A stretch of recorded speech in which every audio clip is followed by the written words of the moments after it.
Pojawia się tablica informacyjna przedstawiająca mapę województwa warmińsko-mazurskiego w nowoczesnej odsłonie. Regionalny Program Operacyjny Województwa Warmińsko-Mazurskiego na lata 2014-2020. Konferencja o nowoczesnej edukacji Człowiek 4.0 Empatia, Nauka, Technologia Olsztyn 25 września 2019. Poniżej informacje o sponsorach. Fundusze Europejskie, Rzeczpospolita Polska, Warmia i Mazury, Unia Europejska. Konferencję zwraca się do uczestników, którzy licznie wypełniają salę. Szanowni Państwo, bardzo proszę, żebyście usiedli. Słabo słychać gdzie? Za drzwiami? Słabo, głośniej mam mówić, tak? Ja się słyszę bardzo dobrze, bo stoję za głośnikiem, więc... Szanowni Państwo, dlatego pozwólcie, że wyjdę za tej ambonki, z tej mównicy, żeby mnie było troszeczkę widać. Słabo słychać, poproszę głośniej tam zrobić coś, wiesz? Proszę? Mniej niskich tonów, no takie jest tutaj, takie jest zapotrzebowanie, może trochę basu, gdybyśmy zdjęli, to możemy sobie jeszcze to teraz ustawić. Szanowni Państwo, mam prośbę, żebyście usiedli, ale tak, bo chciałbym, żebyśmy zanim zaczniemy oficjalnie coś sobie zrobili, coś sobie przećwiczyli. Rzeczywiście tak słabo słychać tutaj? Głośno mówię, krzyczę głośno. Słychać? Ostatnie rzędy zawsze są fajne, bo można sobie przysnąć, także ja nie będę za głośno mówić, jak Państwo chcecie, tutaj dobrze. Kto jeszcze nie siedzi, to niech usiądzie, bo to jest dość istotne. Zobaczymy, czy mamy wystarczającą ilość miejsc. Zapraszamy bardzo, bardzo serdecznie.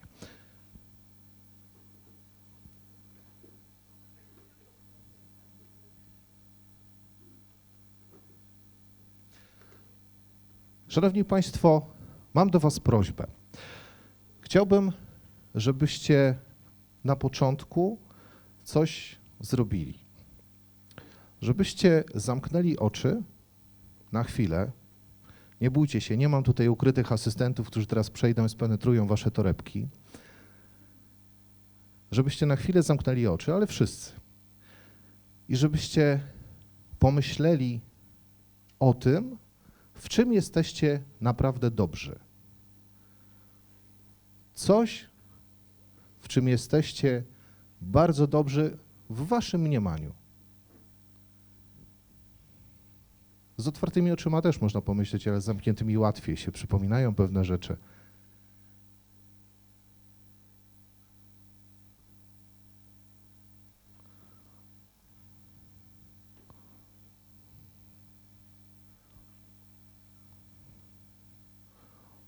Myślę, że już się niektórym udało.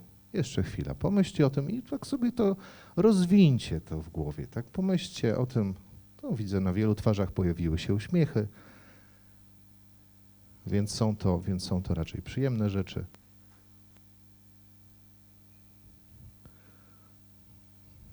Dobrze. Dziękuję bardzo. Możecie otworzyć oczy. A teraz mam taką prośbę. Spójrzcie na sąsiada, który siedzi obok. Znacie go? Znacie się?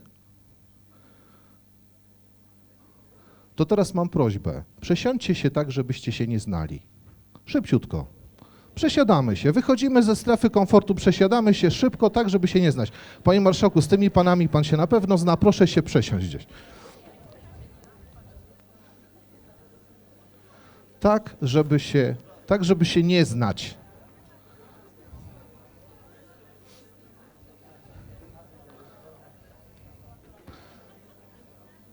Nie znamy się tu już? Dobrze. No, szukamy. Tu niektórzy znają wszystkich i weź usiądź.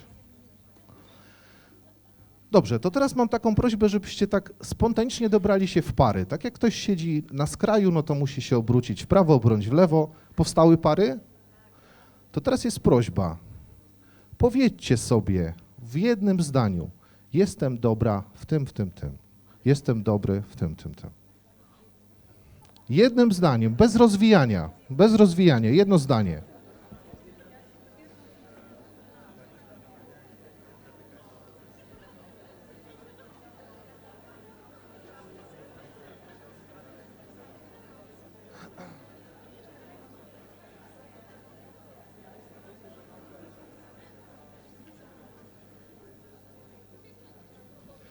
Przypominam, że język polski dopuszcza możliwość budowania zdań wielokrotnie złożonych. Mam tego świadomość.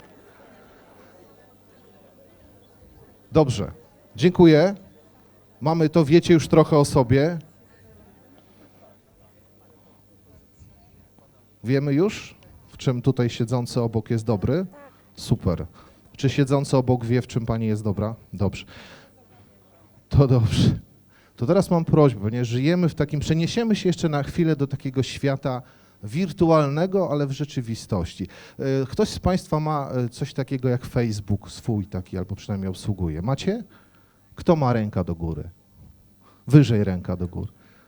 Dobrze, opuszczamy, a kto nie ma? A jest trochę. No to dla tych, którzy nie mają, wyjaśniam. Tam jest coś takiego jak lajkowanie, prawda? Taki kciuk do góry. Jest? Wiemy, o co chodzi? Czasami lajkujemy zdjęcia, lajkujemy jakieś wydarzenia, tak? jakieś różne rzeczy. Mam prośbę, polajkujcie się kciukiem do kciuka teraz. Z tym, którym siedzicie obok. Lubię cię. I powiedzcie, lubię cię.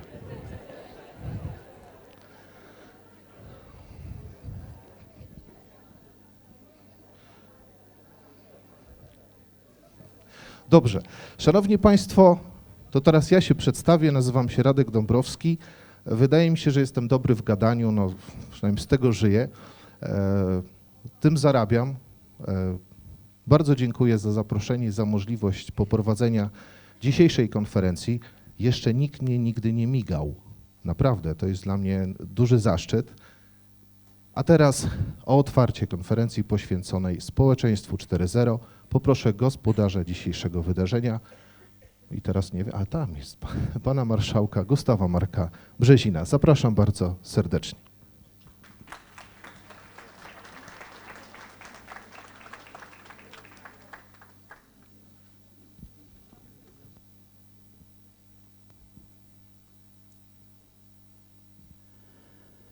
Dzień dobry Państwu. Jest mi niezmiernie miło powitać Państwa na jakże ważnej tematycznie konferencji w regionie Warmii i Mazur. 4.0, Człowiek 4.0. Cieszę się przede wszystkim, że jest tak duża frekwencja i prosiłbym o jeszcze wykorzystanie miejsc, bo są wolne, szczególnie tutaj z przodu. Zapraszamy, proszę się nie krygować. Wstęp, wprowadzenie było bardzo takie przyjazne i absorbujące nas wszystkich, więc śmiało proszę jeszcze wykorzystać każde miejsce, z przodu są.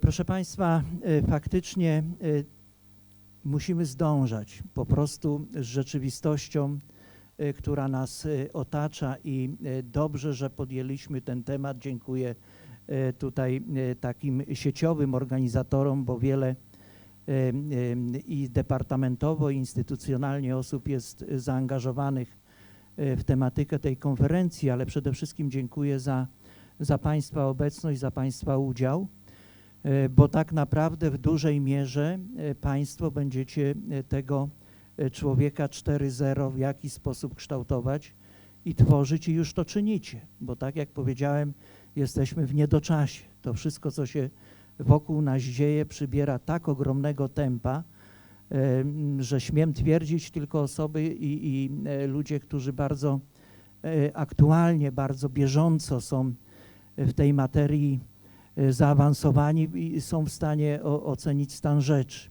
Natomiast cała znakomita reszta musi jak najszybciej dołączyć do tych liderów, żeby te kwestie, które już są i które praktycznie przed nami lada moment będą decydowały o dalszym rozwoju, o dalszej możliwości funkcjonowania w naszym regionie, miały miejsce. Proszę Państwa, historycznie rzecz biorąc, jesteśmy już w czwartej rewolucji przemysłowej, a pamiętamy, przynajmniej ja pamiętam tą pierwszą z nauki, z książek. Pierwsza rewolucja w XVIII wieku pokazywana nam historycznie, wynalezienie maszyny parowej, jakiś ogromny postęp, jaka rewolucja miała miejsce, poczynając od Anglii na całą Europę, świat. No i gdzieś tam to wszystko tak dynamicznie się rozwijało, że jesteśmy w czwartej, a przecież po drodze jeszcze druga rewolucja związana, przemysłowa związana z wynalezieniem elektryczności pewnego rodzaju też kwestii ustabilizowania działań w tym przemyśle, tak jak nie zajmowanie się przez wszystkich wszystkim, tylko pewnego rodzaju specjalizację na procesie wytwórczym. No i oczywiście trzecia to już jest XX wiek, automatyzacja, linie technologiczne, to co no, w zasadzie jest naturalne, oczywiste, a ta czwarta w XXI wieku, w którym żyjemy, ściśle związana jest z informatyką, z informatyzacją, z komunikacją, ale tą wyższego rzędu, mianowicie inteligentnym zarządzaniem praktycznie wszystkiego, całego procesu. Inteligentne miasta, inteligentna gospodarka komunalna, inteligentne procesy wytwórcze. Proszę Państwa, te nasze dzisiejsze spotkania, ale też te działanie, które w regionie, w województwie warmińsko-mazurskim występuje, nie tylko w dyskusji, nie tylko w strategii, ale w zwyczajnej transformacji środków unijnych, jest bardzo ważne, bardzo potrzebne. Ja się cieszę, że Europejski Fundusz Społeczny to jest prawie 0,5 miliarda euro w tym okresie programowania, 480 bodajże 2 miliony euro, które są dedykowane w ścisłych, można powiedzieć, przedziałach, bo to jest i rynek pracy, i kadry dla gospodarki, edukacja. To wszystko bardzo dobrze znajduje odbiór beneficjencki i bardzo dobrze jest kontestowane w efekcie, bo to jest najistotniejsze. My musimy bardzo mocno podkreślać i udowadniać, że te środki nazywane miękkie to nie jest przerabianie pieniędzy, to nie jest tylko ich pobieranie i odznaczanie, że poszły, tylko że to ma przynosić efekt. To ma przynosić efekt po prostu tworzenia kapitału ludzkiego, który dla nas musi się objawić w postaci nowych, dobrze wykształconych kadr dla gospodarki, dla funkcjonowania naszego życia w regionie Warmii i Mazur.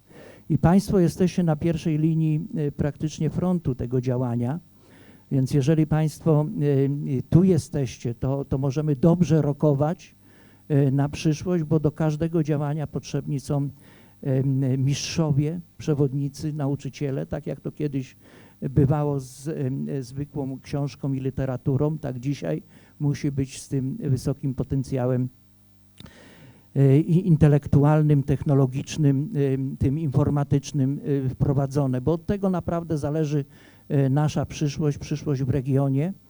Ważne, żeby dobrze kadry wykształcić i żeby ten proces tu się odbywał, żeby dla przykładu informatycy nie wyjeżdżali do Trójmiasta, nie wyjeżdżali do Poznania, tylko tutaj budowali centrum jakże przyszłego, dobrego i odpowiadającego naszemu środowisku działaniu. I można wiele tutaj jeszcze przykładów podawać, ale przyszłość naprawdę zależy od kadr, od dobrze przygotowanych, od dobrze wykształconych. Proszę Państwa, to jest 75% już kontraktacji, to jest blisko 170 000, jeżeli chodzi o Europejski Fundusz Społeczny, absorpcji personalnej tych środków, zaangażowania personalnego w regionie. Więc chcę tutaj bardzo serdecznie podziękować, bo to jest i Europejski Fundusz Społeczny, jest Pan Dyrektor i Pani Dyrektor i pracownicy Departamentu, jest Wojewódzki Urząd Pracy, jest również Pan Dyrektor z pracownikami, jest też kwestia ROPS-u, Regionalny Ośrodek Polityki Społecznej, te włączenie społeczne, to też jest sięganie po tą sferę ludzką, no, bardziej oddaloną od codzienności i chcę podziękować Państwu.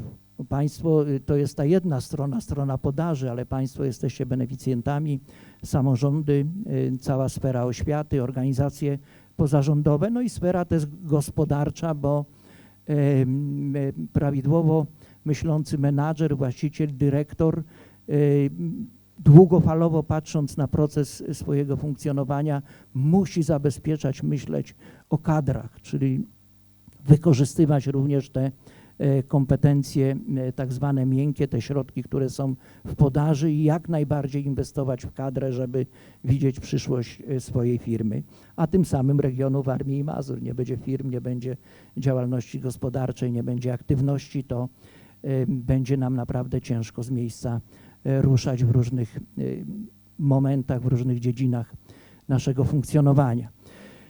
Proszę Państwa, przed nami jeszcze finalizacja. Jestem przekonany, że w Regionalnym Programie Operacyjnym wykorzystamy maksymalnie to, co nam jest dane. Jeżeli chodzi o pozostałą, o całościowo RPO, to jest 60% kontraktacji, to jest około 5 miliardów złotych zakontraktowanych, ale jeszcze blisko 2 są do zakontraktowania w trudnym procesie, w procesie właśnie osi pierwszej inteligentna gospodarka. Tutaj liczymy na dalszą mocną aktywność i w Europejskim Funduszu Społecznym i w regionalnym rozwoju. Natomiast już myślimy o przyszłości. Jeszcze trwają konkursy, tak jak tutaj w Europejskim Funduszu Społecznym. Najbliższy będzie rozstrzygany w grudniu, składanie wniosków w grudniu i wcześniej konsultacje. Tak jeszcze całe te 1,5 roku trzeba mocno przepracować, żeby pieniądze zostały w regionie. Jesteśmy przed etapem renegocjacji, które będą miały miejsce, podejrzewam, w październiku z Komisją Europejską. No i oczywiście przygotowanie do następnego okresu programowania. Stąd strategia, stąd dzisiejsze spotkanie. Stąd też wiedza, że Europejskiego Funduszu Społecznego wcale nie będzie mniej w przyszłym okresie programowania. Ta procentowość jeszcze ma być większa niż w tym okresie programowania, więc pula środków może będzie mniejsza ogólnie, ale procent przesunięcie na EFS zapowiadane jest większe. Więc to dzisiejsze spotkanie ma duże znaczenie, ma dużą wagę, dużą rangę, bo o tym 4.0 przybliżymy sobie świadomość, a najważniejsza jest taka powszechna, zwyczajna informacja, zwyczajny po prostu obraz, żeby się nie bać, żeby coś nie było zaklęte, żeby było proste, codzienne, żeby po prostu ta świadomość bycia w tym sednie czasu i w sednie sprawy była powszechna. I tego bardzo gorąco życzę. Proszę o aktywną. Dzisiaj zapowiedź też tej konferencji była taka interpersonalna, wzajemna, więc proszę, żeby też ta dyskusja była i jak najlepsze działanie na teraz i na przyszłość dla regionu Warmii i Mazur. Dziękuję bardzo. Bardzo, bardzo serdecznie dziękujemy.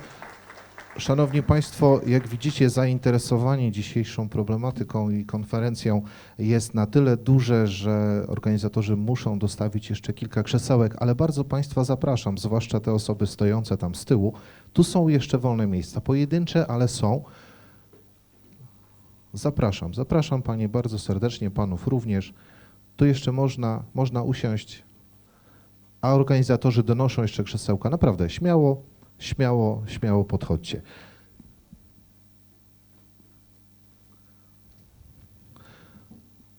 Kolejne trudne pytanie dnia dzisiejszego. Czy byli Państwo kiedykolwiek dziećmi? Nie?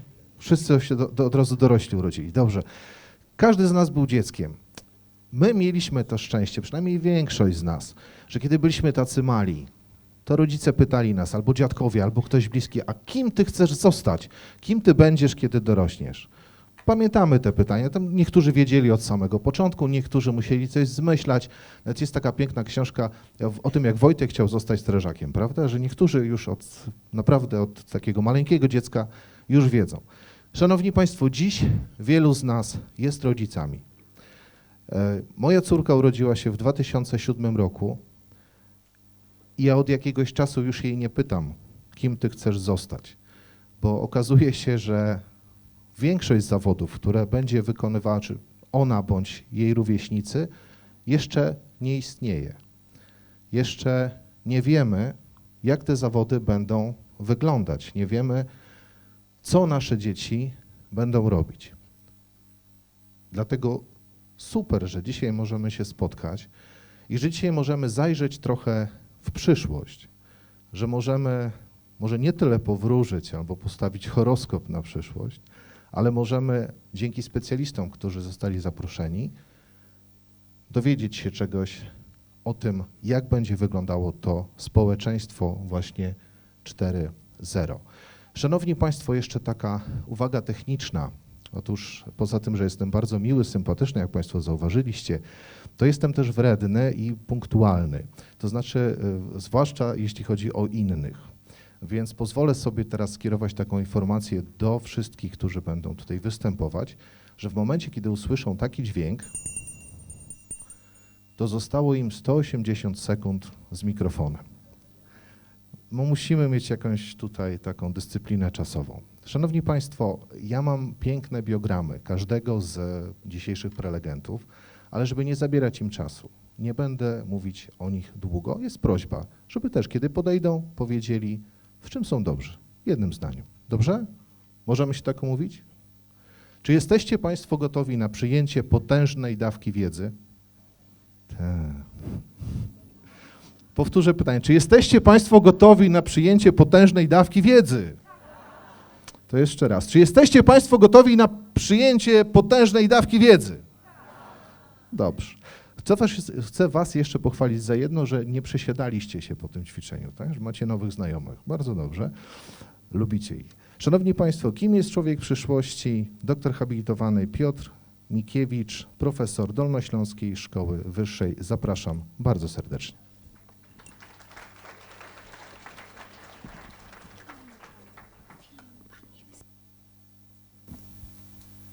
Dzień dobry, słychać? Tak, nie. Tak? Dobrze. Dzień dobry. O Jezu. To ja? W czym jestem dobry? Tutaj coś powiedziałem o zarządzaniu czasem. Tam będzie teraz dzwonił dzwonek, więc się okaże. W zarządzaniu zmęczeniem też jestem troszeczkę podmęczony, bo przyleciałem wczoraj na bardzo ładne lotnisko wieczorem i dobiłem do hotelu bardzo późno, więc jak zacznę pleść, to proszę mi przerwać i zacząć zadawać pytania i wtedy być może będzie lepiej i efektywniej. Przygotowałem sobie tutaj trochę ściąg o tym, co chcę powiedzieć. Generalne pytanie, kim jest człowiek przyszłości, to najkrótsza odpowiedź jest nie wiem. Tak jak już tutaj pan prowadzący powiedział, określenie tego, jak będzie wyglądało nasze życie za 10, 20, 30, 50 lat jest przynajmniej ryzykowne. Niemniej jednak możemy sobie troszeczkę wyobrazić pewną najbliższą przyszłość, no i trochę tą dalszą, biorąc pod uwagę to, co się z nami dzisiaj obecnie dzieje. Ja mam w planie dzisiaj Państwu trochę poopowiadać o tym świecie, w którym żyjemy, o tym, jak ta edukacja w tym świecie, w którym żyjemy, wygląda, funkcjonuje, jak się zmienia i co podejmujemy już na poziomie strategicznym, jakiego rodzaju działania podejmujemy po to, żeby trochę stymulować tą przyszłość w taki sposób, żeby ona odpowiadała tym procesom, w których w tym momencie jesteśmy.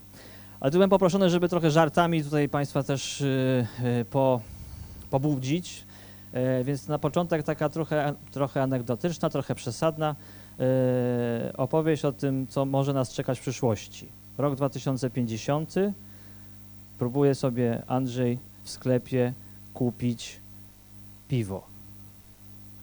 Ale w tym sklepie nie ma żadnego sprzedawcy, w tym sklepie nie ma żadnej kasy, do której się podchodzi, której się jak samoobsługowym po prostu te zebrane rzeczy oddaje, tylko się po prostu przychodzi, się zbiera rzeczy z półki i się wychodzi. A tam gdzieś nam z tyłu, z konta schodzi odpowiednia ilość pieniędzy. Tylko że ten Andrzej próbuje sobie ten towar z półki zdjąć, a tam nic. Nie daje rady. Nie dlatego, że w Olsztynie jest zakaz sprzedawania piwa po 22, tylko dlatego, że centralny komputer, który zeskanował z różnych zasobów danych informacji o Andrzeju, wyczytał, że Andrzej nie ma certyfikowanej w centralnie zarządzanym systemie potwierdzonych umiejętności racjonalnego dokonywania zakupów. W związku z tym nie jest w stanie zakupić sobie tego, na co aktualnie ma chęć. Gdyż żyjemy w świecie ultra zdigitalizowanym, żyjemy w świecie ultra uporządkowanym, gdzie umiejętności, które posiadamy, są uporządkowane, zarejestrowane, a my wszyscy nosimy swoje portfolio tego, czym jestem dobry i tam te lajki, zakodowane w chipie, który gdzieś tutaj nam koło ucha wisi. To jest przesadzona wizja przyszłości, ale trochę tak się dzieje, że w tym momencie można iść na kurs i się certyfikować z obsługi smartfona, o czym też pan marszałek mówił, że to jest umiejętność, którą dzisiaj nie wszyscy posiadają, próbujemy ją posiąść i są oferty szkoleniowe, żeby osoby, które jeszcze w tym nie są biegłe, w tym wspomagać. Ma to sens? Oczywiście. Pytanie, czy przesadzona troszeczkę wizja certyfikowania wszystkiego i wszędzie jest rzeczywiście potrzebna. Ale to jest do wyobrażenia przyszłości. Inny potencjalny obrazek, ale już nie taki potencjalny, to dotyka bardzo wielu szefów już w tym momencie. Mamy firmę, w której właśnie co zrekrutowano 28-letniego pracownika wysokiej klasy, wykwalifikowany, 7 języków, elastyczność i tak dalej. Tylko, że po 3 miesiącach pracy w naszej firmie, tutaj gdzieś w Olsztynie, mimo że zarabia 28 000 złotych, ten człowiek jest niezadowolony i tak utyskuje i tak by chciał coś zmienić. I będzie szukał sobie nowej pracy, a ja, pracodawca, zainwestowałem w niego czas, pieniądze i wysiłek, a on sobie odchodzi. Dlaczego? Ponieważ nie jest skazany na pracę tutaj i teraz ze mną, ponieważ oczekuje od pracy nie tylko pieniędzy, ponieważ oczekuje od pracy przede wszystkim satysfakcji i zadowolenia życiowego, ponieważ podstawowe potrzeby, jakie w życiu musimy zrealizować, są po prostu zabezpieczone, bo mamy taki rozwój gospodarczy, mamy taki rozwój, tak dostępne różne zasoby. Trochę nas to już dzisiaj dotyka i to, co teraz powiedziałem, to jest taki obrazek, który się pokazuje, mówiąc o tak zwanym pokoleniu Z, gdzie pracownicy przychodzą do pracy nie po to, żeby zarabiać pieniądze, oczywiście też, ale to jest oczywiste i przy okazji, ale po to, żeby się rozwijać, po to, żeby czerpać satysfakcję z tego, co robię. Jak nie czerpię satysfakcji z tego, co robię, to szukam sobie innego miejsca. No i mam ku temu możliwości. Bo ja nie muszę jechać teraz do Australii, żeby pracować w firmie australijskiej. Wystarczy, że sobie uruchomię przeglądarkę komputerową, że sobie uruchomię komunikatory społeczne i w jednym momencie już dzisiaj mogę pracować z kilkoma partnerami z całego świata. Ja już takie doświadczenia zawodowe mam, wielu z tu obecnych pewnie takie doświadczenia zawodowe ma, a pokolenie, które właśnie się w szkołach uczy i wyjdzie na rynek pracy za lat kilka, będzie w coraz większej ilości przypadków właśnie w takich warunkach i w takim środowisku pracy funkcjonować. To tak troszeczkę obrazki po to, żeby sobie coś wyobrazić, ale próbując zdefiniować te problemy, przed którymi już dzisiaj stoimy, ten świat, w którym dzisiaj żyjemy i wyzwania, które przed nami życiowe i również edukacyjne w związku z tym stają. I to jest znowu oczywista oczywistość, już Państwo też o tym wszyscy wiedzą i ciągle się o tym powtarza, że cechy, które dzisiaj nam definiują problemy życiowe w pracy, w życiu codziennym, w osobistym, rodzinnym i tak dalej, są warunkowane takimi procesami jak cyfryzacja, robotyzacja, automatyzacja, globalizacja. Wszystkie te cie, które wszyscy sobie wymieniamy, dzisiaj też już o nich trochę padło, które są przede wszystkim związane z postępem technologicznym. Ktoś wymyślił jakieś rozwiązanie, na przykład, żeby tam para coś napędzała, albo żeby elektryczność, albo żeby właśnie przy pomocy sieci elektronicznej się komunikować, albo takie urządzenie, gdzie ja tu mam, trochę popękane, ale jest, które po prostu nam ułatwia komunikację, jest pewnym technologicznym udogodnieniem. Tylko że za tym technologicznym udogodnieniem idzie bardzo, bardzo, bardzo, bardzo głęboka zmiana życiowa, społeczna, ludzka w relacjach, które mamy. Jak ja to mam, jak ja umiem to obsługiwać, To co z tego, że jestem w Olsztynie na konferencji? No dobra, teraz mówię, to może nie, ale jak skończę mówić, to właściwie to co przeszkadza, żebym miał już w tym momencie i Państwo, jak się znudzą moim słuchaniem tego, co ja mówię, no to zerkną, co tutaj się wydarzyło. Zobaczą, czy tam nie przyszła wiadomość od szefa, albo od mamy, albo od cioci z zagranicy. A jak nie odpowiecie w przeciągu, no dobra, 15 minut to wam wybaczą. Dzień, oj, coś się stało. Tydzień, no jej, jak ty możesz być taki nieodpowiedzialny, nielojalny? Przecież ja się denerwuję, przecież ja ci wysłałem SMS-a, przecież ja do ciebie puściłem jakiegoś tam emotikona, ja w ogóle nawet nie wiem, jakim językiem się teraz mówi, żeby o tym opowiadać wśród młodych ludzi. Co to znaczy być uczciwym? Co to znaczy być lojalnym? Co to znaczy być słownym? Takie słowa z moralnością związane, które dla pokolenia moich rodziców znaczyły coś innego niż znaczą dla pokolenia dzisiejszych nastolatków, ponieważ mamy takie coś dzisiaj, a mój ojciec nie miał czegoś takiego, kiedy się umówił na Sylwestra z moją matką, a tam śniegu spadło, a on musiał dojechać pociągiem. I nie mógł po prostu wysłać esa, słuchaj, Gabi, spóźnię się. Tylko musiał jechać, jak już dojechali, to stacja tam w polu ich zastała, to musiał wysiąść i musieli się z chłopakami przedrzeć przez ten śnieg, żeby dojść, ponieważ chcieli być słowni i lojalni i to dla nich i co innego się ubierało, to udowadnianie tej słowności, lojalności i innych moralnych cech, które człowiekowi są przypisywane, bo nie mieli pewnego rozwiązania technicznego do dyspozycji. To zmienia bardzo dużo, jeśli chodzi o nasz sposób organizowania się, organizowania pracy, organizowania życia rodzinnego, organizowania relacji w wielu układach. Dlatego warto o tym rozmawiać, nie tylko w kategoriach, jakie umiejętności kształtować, żeby umieć pracować z takim sprzętem i w takich warunkach, ale też co to oznacza dla naszego życia w bardzo wielu wymiarach, nie tylko zawodowych. Świat, w którym żyjemy, to się też bardzo często powtarza, jest nieciągły i sprzeczny w swoich różnych obszarach. Już dzisiaj tak jest, a będzie jeszcze bardziej. Życie człowieka jeszcze kilkanaście, kilkadziesiąt lat temu było dużo prostsze, ponieważ logika jego pracy i logika jego życia rodzinnego i społeczności dookoła jego miejsca zamieszkania były mniej więcej spójne. Zwłaszcza jak mniej więcej wszyscy z naszego osiedla pracowali w tym jednym zakładzie pracy, który w pobliskim miasteczku był. Jeżeli wszyscy byliśmy pracownikami tej jednej dużej firmy, kiedy wszyscy mieliśmy tak samo zorganizowany czas w ciągu dnia i ja, i moja żona mieliśmy ten czas mniej więcej w podobnych rytmach ułożony, kiedy wszyscy sąsiedzi wokół mieli podobnie ten czas ułożony, a logika pracy też była jak gdyby ułożona według schematów, o których sobie rozmawialiśmy po pracy. Dzisiaj życie człowieka jest rozbite na logikę życia w pracy, gdzie mamy inne sensy, inne jak gdyby zadania, co innego jest ważne. Wychodzimy z tej pracy, przychodzimy do domu i tam jest zupełnie inny świat ważności, znaczeń, sensów, które od nas wymagają pewnego zaangażowania.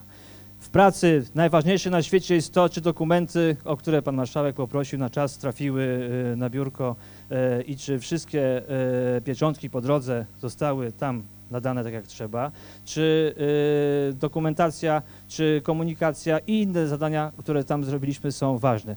To wszystko absorbuje naszą energię i nasze zasoby myślowe. Wychodzimy z pracy, a tam jest logika edukacji naszych dzieci. I wracamy do domu rodzinnego, a tam mąż, który dopiero wychodzi do pracy, ponieważ on pracuje w innych rytmach czasowych, albo nie wychodzi w ogóle do pracy, ponieważ się łączy z Australią a w Australii mają 10 godzin do przodu albo do tyłu, teraz nie pamiętam. W związku z tym zupełnie inaczej nasze rytmy dzienne wyglądają, mojej żony. Ja pracuję jako naukowiec i ekspert w różnych sferach eksperckich, więc sobie jeżdżę po świecie, więc występuję i się popisuję przed takimi gremiami jak tutaj, więc funkcjonuję w bardzo wielu różnych środowiskach i grupach. Moja żona pracuje w Urzędzie Marszałkowskim na Dolnym Śląsku ma zadaniowy czas pracy, są takie zjawiska w Urzędzie Marszałkowskim, i też ma problem z dopasowaniem się. Teraz jak, to znaczy, budzę się, to jestem w pracy, czy nie jestem w pracy? Zadaniowy to znaczy, że ja mogę już nie robić, czy ja muszę robić? Czy to ja teraz odsiedzę 8 godzin, tak jak wszyscy w urzędzie inni, no bo jestem w pracy, ale po 16 już nie jestem, czy właściwie jak mam zadanie, bo mam zadaniowy czas pracy, to jak mi zejdzie do 3 nad ranem, no to ja po prostu muszę zadanie wykonać. To mnie tam nie ma, więc trzeba się jeszcze dzieciakami zająć, jednym dzieciakiem póki co. Urodził się w 2011 roku. I ten dzieciak ma swoje rytmy i swoje potrzeby i on żyje w świecie, w którym się chodzi do szkoły, na szczęście jest blisko, ale teraz jest jeszcze zadanie dla nas, jako dla rodziców, zorganizować mu czas po szkole, bo przecież nie ma grupy rówieśniczej na podwórku, bo inne dzieci są 3, 4, 5 lat starsze i jest ich 3 na dużym osiedlu 13 000 ludzi. Ponieważ mamy takie warunki demograficzne dzisiaj, że nie ma 20-osobowych stad dzieciaków biegających. Niedawno z moją żoną sobie tak analizowaliśmy.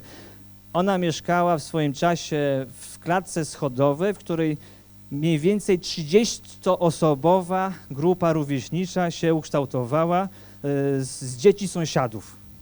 My tak żyjemy w klatce schodowej, w której nasz syn nie ma żadnego kolegi w swoim wieku.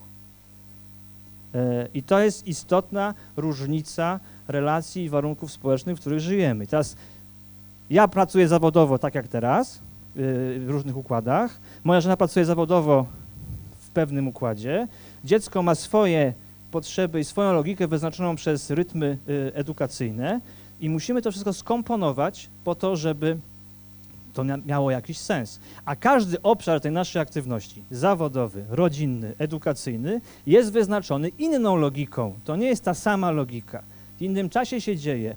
Inni ludzie chcą czegoś od nas. Kiedyś to się żyło w grupie mniej więcej tych samych ludzi. W pracy, po pracy, w czasie wolnym, w kościele i tak dalej. Dzisiaj w pracy jestem z jednymi, w czasie wolnym jestem z innymi. Rodzina to jest jeszcze inny obszar, ponieważ już nie ma takich gęstych, międzyrodzinnych, sąsiedzkich relacji, jak były kiedyś. W związku z tym to musimy się do tego dopasowywać i to tworzy zupełnie inne wymagania osobowościowe, charakterologiczne i kompetencyjne, które przed nami stoją. Jak żyć zatem? Pada pytanie. Oczywiście sensem i zdroworozsądkowo. I teraz znowu to jest bardzo trudna sprawa, ponieważ jak mamy takie hasło, kim jest człowiek przyszłości i jak edukować człowieka przyszłości, to człowiek to jest liczba pojedyncza. Wydaje się, że da się narysować taki model ogólny, generalny człowieka w przeszłości, tu i teraz i w przyszłości. A prawda jest dużo bardziej złożona. Jesteśmy różni, bo mieszkamy jedni na wsi, drudzy w mieście. Ja przed chwilą powiedziałem pewne obrazki, one też nie są doświadczeniem wszystkich ludzi dzisiaj. I wszędzie tak samo nie są doświadczane. Na Warmii i Mazurach działa to troszeczkę inaczej, właśnie zarządzanie czasem, niż w Dolnośląskiem. W grupie zawodowej związanej z przetwarzaniem wiedzy, o której ja tak naprawdę przed chwilą opowiadałem, działa to inaczej niż w grupie zawodowej, która dzisiaj wiąże się z funkcjonowaniem w obszarach produkcji przemysłowej. Pewne cechy są podobne, ale jest dużo złożonych i istotnych różnic. Trzeba sobie zdawać z tego sprawę, że nie da się stworzyć jednego obrazu człowieka przyszłości, nie da się zrobić jednej recepty, jak tego człowieka przyszłości kształtować. Jedno jest pewne, że nie wiemy, to też dzisiaj pan prowadzący powiedział, jakie kompetencje zawodowe będą tak naprawdę w przyszłości potrzebne. Jednak mówi się dużo o tym, jakie kompetencje psychologiczne czy społeczne, w obiegu międzynarodowym żargonie mówi się o socjoemocjonalnych kompetencjach, będą ważne i będą warunkować naszą aktywność w edukacji i naszą aktywność zawodową. I są to przede wszystkim umiejętności tak zwane interpersonalne i intrapersonalne. Interpersonalne, komunikacja, współpraca, relacje międzyludzkie. Intrapersonalne to czyli związane z naszą indywidualną osobą. sumienność, staranność, krytyczne myślenie, samokontrola, organizacja czasu itd., itd. Kiedyś byliśmy przekonani, że możemy kształtować umiejętności te twarde, te, które są do pracy potrzebne, że te relacje społeczne możemy kształtować. Dzisiaj coraz bardziej się mówi o tym, że możemy również te miękkie, intrapersonalne cechy w edukacji kształtować. I w takim dużym badaniu międzynarodowym kompetencji 15-latków, badaniem PISA, w którym też właśnie z tego spotkania wczoraj wróciłem, które programuje badanie w 2024 roku, będzie badane na całym świecie kreatywność 15-latków obok badania ich umiejętności czy wiedzy z matematyki. Czyli będziemy starali się zobaczyć, jak w różnych systemach edukacyjnych kształtowana jest kreatywność, czyli że to jest coś, co jest wyuczalne, coś, co można przez system edukacji próbować stymulować i coś, co się powinno jakoś kształtować. Możemy dyskutować o tym, że oczywiście, czy to możliwe jest w pełnym wymiarze, w takim rozumieniu edukacji ukształtować, a to nas prowadzi znowu do pytania o to, co to znaczy edukacja i jak tą edukację organizować. I dzisiaj też wiemy, i to też Państwu nie trzeba powtarzać, że edukacja zmienia swoje znaczenie.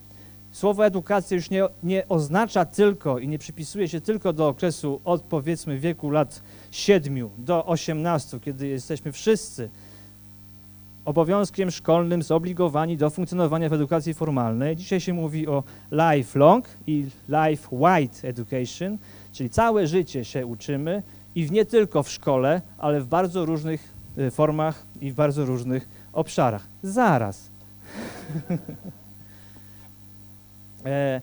W związku z tym, kiedy się próbuje teraz organizować przestrzenie stymulowania tych różnych naszych cech i umiejętności po to, żebyśmy w przyszłości jakoś się do realiów życia byli w stanie dopasować, to musimy myśleć o tej edukacji w bardzo różny sposób i w bardzo szerokim kontekście.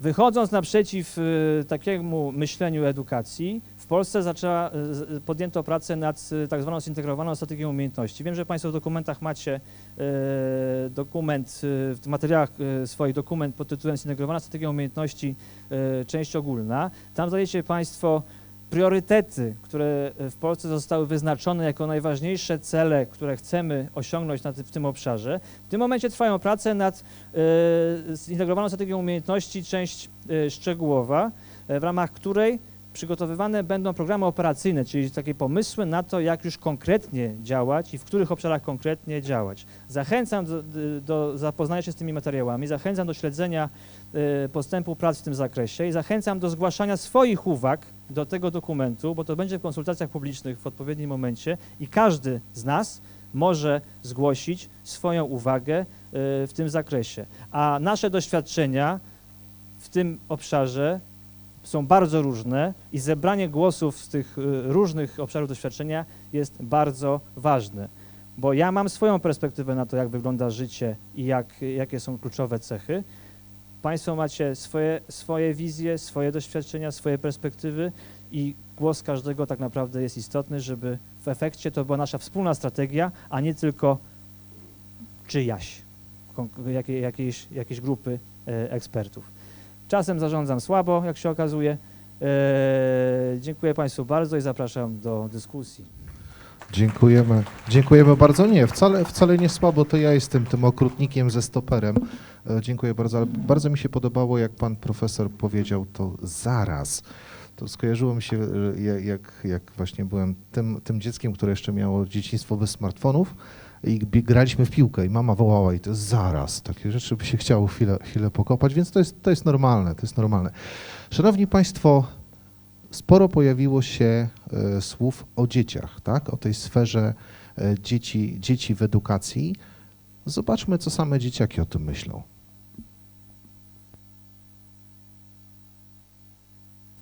Szkoła.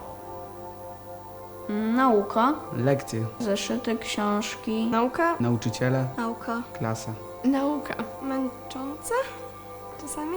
Szkoła jest ciągle jeszcze z początku XX wieku w swojej metodyce nauczania, a młodzież to jest młodzież już XXI wieku i myślę, że szkoła dzisiaj ciągle nie nadąża za tym, co oni potrafią, w jaki sposób się uczą. W takiej relacji wykładowca i słuchacz tych kompetencji nie nabędą. Żeby je nabyć, te wszystkie umiejętności pracy w zespole, radzenia sobie z problemem, do tego są potrzebne projekty. Projekt Szkolna Akademia Mistrzów jest współfinansowany ze środków Unii Europejskiej. Składa się o nie wniosek i Unia Europejska daje na różne projekty. Dodatkowe lekcje, Pomoc, wspieranie, wiedza. Pozwala rozwijać zainteresowania i umiejętności, kompetencje. To chyba jest najważniejsze, to żeby umiały się odnaleźć w każdej sytuacji, żeby ta sytuacja ich nie blokowała. Nie mówili na wejście, że nie rozumiem tego, nie podejdę, nie zrobię, boję się, tylko właśnie, żeby podejmowali próbę, żeby mieli potrzebę podejmowania próby. I wtedy faktycznie oni to przepracowują, tego się uczą na własnej skórze. Dostrzeganie ich umiejętności, pokazywanie, że są w czymś dobrzy, nawet jeśli im się wydaje, że wcale tak nie jest. Odkrywanie ich talentów. Talent to wrodzone umiejętności, taniec, rysowanie. Trzeba go rozwijać. No właśnie, szanowni państwo. To jest ciekawe, tak? Kiedy pytamy dziecko właśnie, co w szkole, tak? O, dobrze, prawda? Ale jak jest coś dodatkowego, pojawi się coś innego, to od razu jest jakiś entuzjazm, tak? Państwo też tutaj mogliście to właśnie zobaczyć. Pojawiły się też słowa o tym, że należy rozwijać właśnie te kompetencje miękkie. I właśnie o tym, jak kształtują się kompetencje miękkie na różnych etapach edukacji, powie nam pan doktor habilitowany Maciej Błaszak, profesor Uniwersytetu Adama Mickiewicza w Poznaniu. I przypominam o tym, żeby zacząć od tego, w czym jestem dobry, panie profesorze.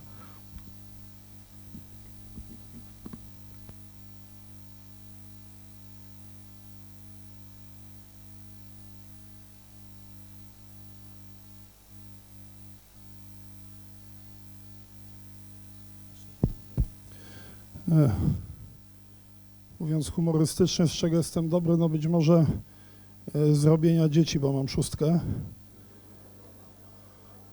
Także myślę, że na tym poprzestał, tak? Witam Państwa bardzo serdecznie, bardzo miło mi się z Wami spotkać. Ja pracuję na Uniwersytecie w Poznaniu, jestem neurokognitywistą, zajmuję się badaniem mózgu. I chciałem troszeczkę Państwu powiedzieć na temat tego, jak te badania się przekładają na sferę edukacji, sferę biznesu. Nawiążę też do tego, co mówił pan profesor, mój poprzednik, co mówił pan marszałek i co było na filmie. Tutaj jedno z dzieci powiedziało, że talent to jest pewna wrodzona umiejętność. My, proszę Państwa, wiemy, że talent to nie jest stan, tylko proces, także można go rozwijać. Wiecie Państwo, że mózg się rozwija głównie epigenetycznie, mamy komórki macierzyste w hipokampie, a więc to, czego jesteśmy świadomi, to, że możemy mózg rozwijać przez całe życie. Jak ja byłem studentem, a to nie było przed wojną, to moi profesorowie mi mówili, że po 50 już jest po prostu zjazd. Natomiast sytuacja jest tego typu, że dzisiaj wiemy, że mózg się rozwija do samego końca i to, że Państwo jesteście aktywni zawodowo albo aktywni hobbystycznie, przez całe życie jest rzeczą bardzo ważną. Jest takie powiedzenie amerykańskiego Towarzystwa Gerontologicznego, że problem nie polega na tym, żeby dodawać lat do życia, tylko żeby dodawać życia do lat. Także nie stresujmy się, czy będziemy żyli 70 czy 80 lat. Ja Państwu życzę, żebyście żyli jak najdłużej. Natomiast raczej ustawmy to życie w taki sposób, żeby do samego końca być ludźmi aktywnymi, tak? To jest rzecz niezwykle istotna. 2 słowa powiem o tych kwestiach kompetencji miękkich, no więc startujemy, bo szkoda czasu.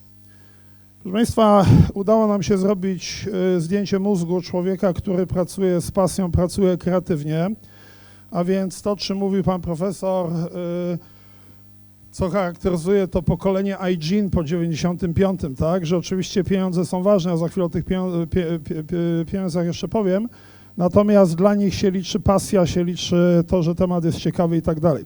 Myśmy tutaj akurat badali muzyka jazzowego, który był w skanerze i on improwizował, także robił rzeczy, które najbardziej kocha na świecie. I to, co Państwo widzicie, to są rozmaite fragmenty kory mózgowej. To, co widzicie na niebiesko, to jest obniżona aktywność, to co widzicie na pomarańczowo to jest podniesiona aktywność, więc zwrócę uwagę na 3 fragmenty. Ten fragment tutaj, on się znajduje nad oczyma, to jest tak zwana kora okołoczodołowa. To jest taka kora, która jest odpowiedzialna za to, że jak szef czegoś ode mnie chce, to ja to robię. Czyli na przykład jak ja chcę czegoś od moich doktorów, to oni to robią step by step. Pan marszałek chce czegoś od dyrektorów i oni mówią jasne, nie ma sprawy. Więc chcę Państwu pokazać, że ten fragment kory w działaniu kreatywnym jest wyłączony. Więc ja nie chcę powiedzieć, że ci ludzie nie mają tego robić, bo oni to mają robić, tak? I generalnie urząd by nie funkcjonował, uniwersytet by nie funkcjonował, gdyby tego nie robili. Tylko ja chcę zwrócić uwagę Państwu na rzecz oczywistą, bo akurat i Państwo nauczyciele, i Pan Marszałek, i Państwo dyrektorzy o tym wiedzą. Nie bójcie się, jak czasami Wasz pracownik idzie lekko w poprzek. Bo to znaczy, że on ma jakąś inicjatywę. Ja chcę zawsze przypomnieć to określenie Steve'a Jobsa, który kiedyś powiedział, że ja Tobie nie płacę po to, żeby Tobie mówić, co masz robić. Tylko ja Tobie płacę po to, żebyś Ty mi powiedział, co mamy robić. Powiem Państwu, że ta pewna swoboda decyzyjna człowieka jest niezwykle ważna. Drugi fragment, który jest wyłączony, taki wielgachny, to jest tak zwana grzbietowo-boczna kora przedczołowa. To jest struktura mózgu, która jest odpowiedzialna za pracę zadaniową, produktywną.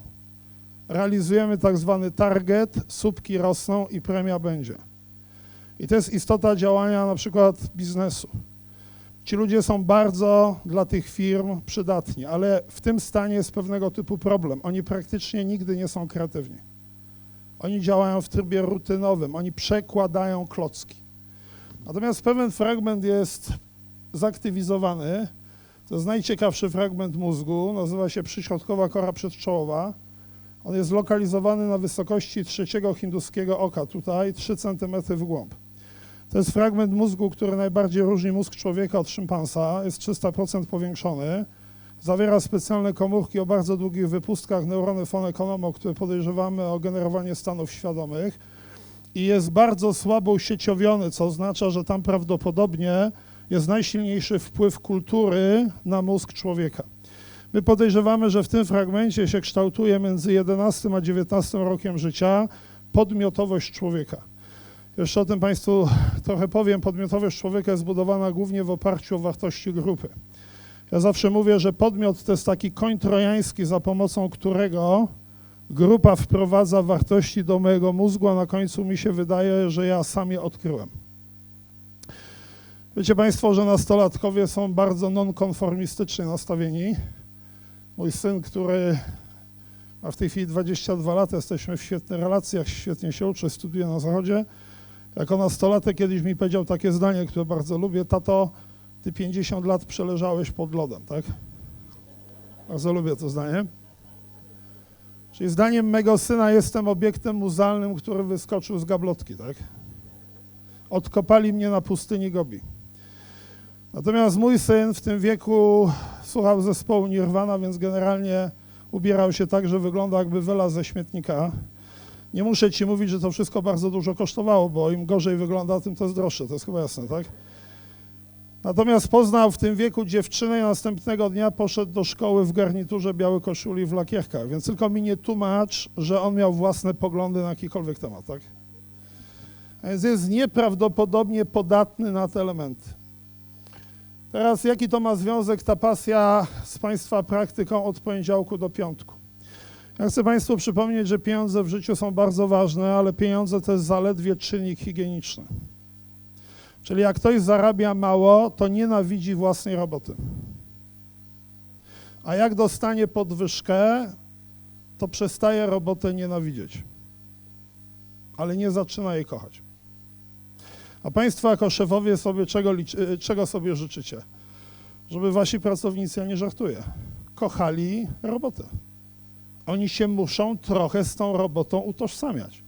Jeżeli to robią z przymusu, a jedynym motywatorem zewnętrznym jest pensja, to pracownik jest niewolnikiem.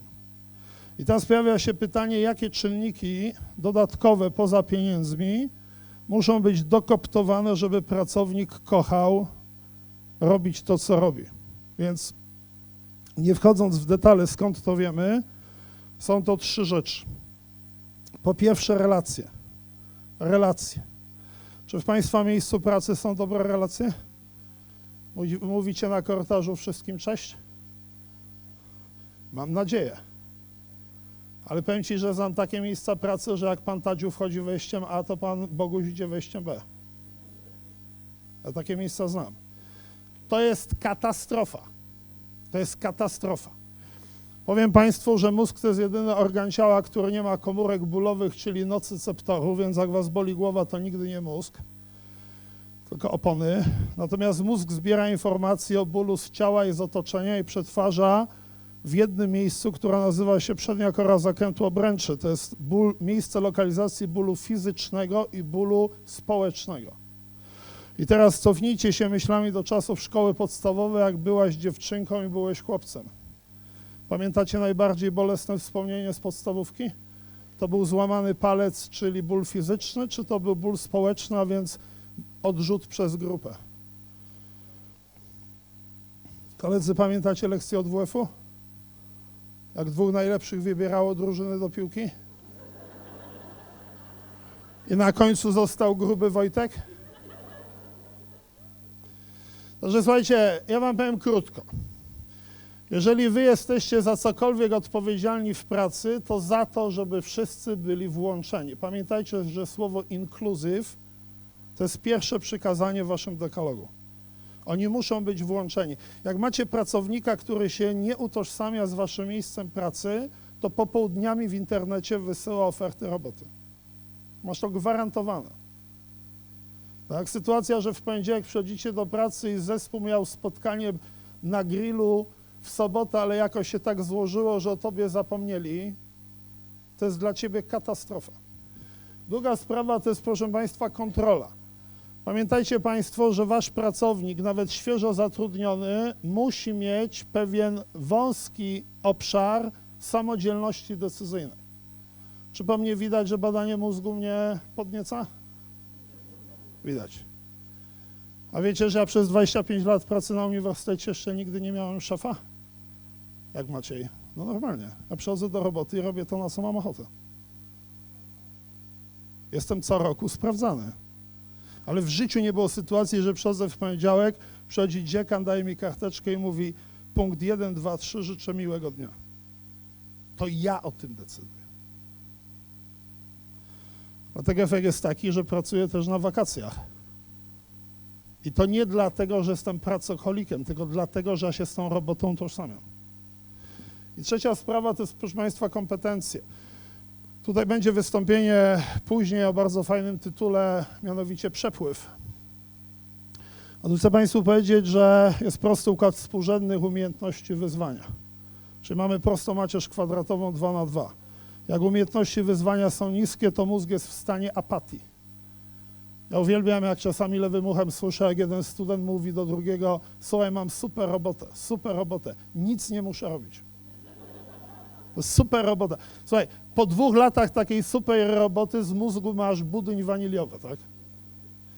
Równie stanem zabójczym jest nuda, kiedy wyzwania są niskie, a umiejętności wysokie. Czyli ty po prostu czujesz, że się marnujesz na tym stołku. Stan bardzo nieprzyjemny, który się w edukacji pojawia, trochę tam szkole nauczycieli, więc jak nauczycielki wychowania przedszkolnego nagle dostają sygnał, że mają uczyć angielskiego, to jest lekki popłoch. Czyli to jest sytuacja taka, że jest podniesione wymagania, te umiejętności muszą dopiero doszusować. Natomiast zróbcie coś takiego, żeby być w stanie flow, o którym jedna z pań będzie mówiła, to będzie na pewno bardzo ważne, bardzo ciekawe. A więc podnosicie Państwo lekko wyzwania. Ja na przykład staram się co roku wprowadzać nowe moduły tematyczne dla moich studentów. Wprowadzam nowe moduły wykładowe w języku angielskim. Powiem Ci, że to dla mnie jest stresujące. Jak ja jedę na pierwszy wykład po angielsku z nowego tematu, to jestem bardziej zdenerwowany niż mój student. Ja wiem, co mam powiedzieć, ale w życiu tego nie mówiłem jeszcze. No i oczywiście staram się doszusować z moimi umiejętnościami. Jeżeli Państwo robicie coś skomplikowanego płynnie, bez udziału kontroli świadomej, to właśnie robicie to tym fragmentem i wtedy tu jest lokalizacja flow, tu jest lokalizacja przepływu. Chcę Państwu powiedzieć o jednej bardzo ważnej rzeczy. Mózg człowieka ma taką budowę warstwową, ponieważ ewolucja nie potrafi projektować. Ewolucja przeprowadza tak zwany bricolaż, czyli majsterklepkowanie, wprowadza kolejne warstwy na gruncie tego, co już jest. W każdym razie mózg dojrzewa od części tylnych do części przednich i ta kora przedczołowa, słuchajcie, kończy dojrzewanie w okolicach 30 roku życia. Więc ja zawsze mówię, że dzieciństwo się kończy w okolicach 30 roku życia. I teraz rola rodziców i rola nauczycieli, wszelkiego maści tutorów, to jest dostarczenie, jak mówił ładnie Lew Wygocki, psycholog dziecięcy, takiego rusztowania, takiego scaffoldingu wokół mózgu dziecka. Ja Państwu powiem, że to długie dzieciństwo jest wielką szansą, jest wielkim ryzykiem. Nie wiem, czy wiecie, ale ciąża trwa oczywiście 9 miesięcy, ale gdyby miała trwać prawidłowo tak jak u małp, naszych kuzynów, to powinna trwać 13 miesięcy. My się rodzimy 4 miesiące przed czasem. Dziecko roczne jest na poziomie samodzielności nowonarodzonego szympansa. Mamy niesamowicie przedłużone dzieciństwo. Jeżeli nasi rodzice i dziadkowie odrobili zadanie domowe, czyli dzieciństwo jest szczęśliwe, to oczywiście jesteśmy nieprawdopodobnie wywindowani w górę. Nie wiem, czy słyszeliście o efekcie Flynna w psychologii. Każde kolejne pokolenie jest inteligentniejsze od poprzedniego o 0,78 punkta. Ale ci sami ludzie jednocześnie są mniej kreatywni. Skąd wynika ta ich wyższa inteligencja? Dzięki fajnej obudowie, jaką dostarcza szkoła, dostarcza region, rodzic, nauczyciel, etc. W związku z tym my jesteśmy inteligentniejsi nie dlatego, że mamy lepsze mózgi, tylko dlatego, że mamy takie spotkania jak dzisiejsze. Że my cały czas partycypujemy w tej chwili w kulturze wiedzy. Natomiast zwracam uwagę na to, że jeżeli ci rodzice nie odrobią zadania domowego, to jest bardzo duży problem i znamy profil psychologiczny ludzi dorosłych, którzy się wychowywali w państwowych domach dziecka. Znamy case ludzi, którzy byli w rumuńskich domach dziecka w czasie dyktatury Ceausescu i zostali adoptowani przez rodziny na Zachodzie. Mają 30 parę lat i mają kosmiczne defekty emocjonalne. W każdym razie, proszę Państwa, przyjmujemy, że moja propozycja jest taka, że rozwój kompetencji miękkich idzie w takich 3 etapach. Pierwszy etap, o którym Państwu jeszcze będę mówił,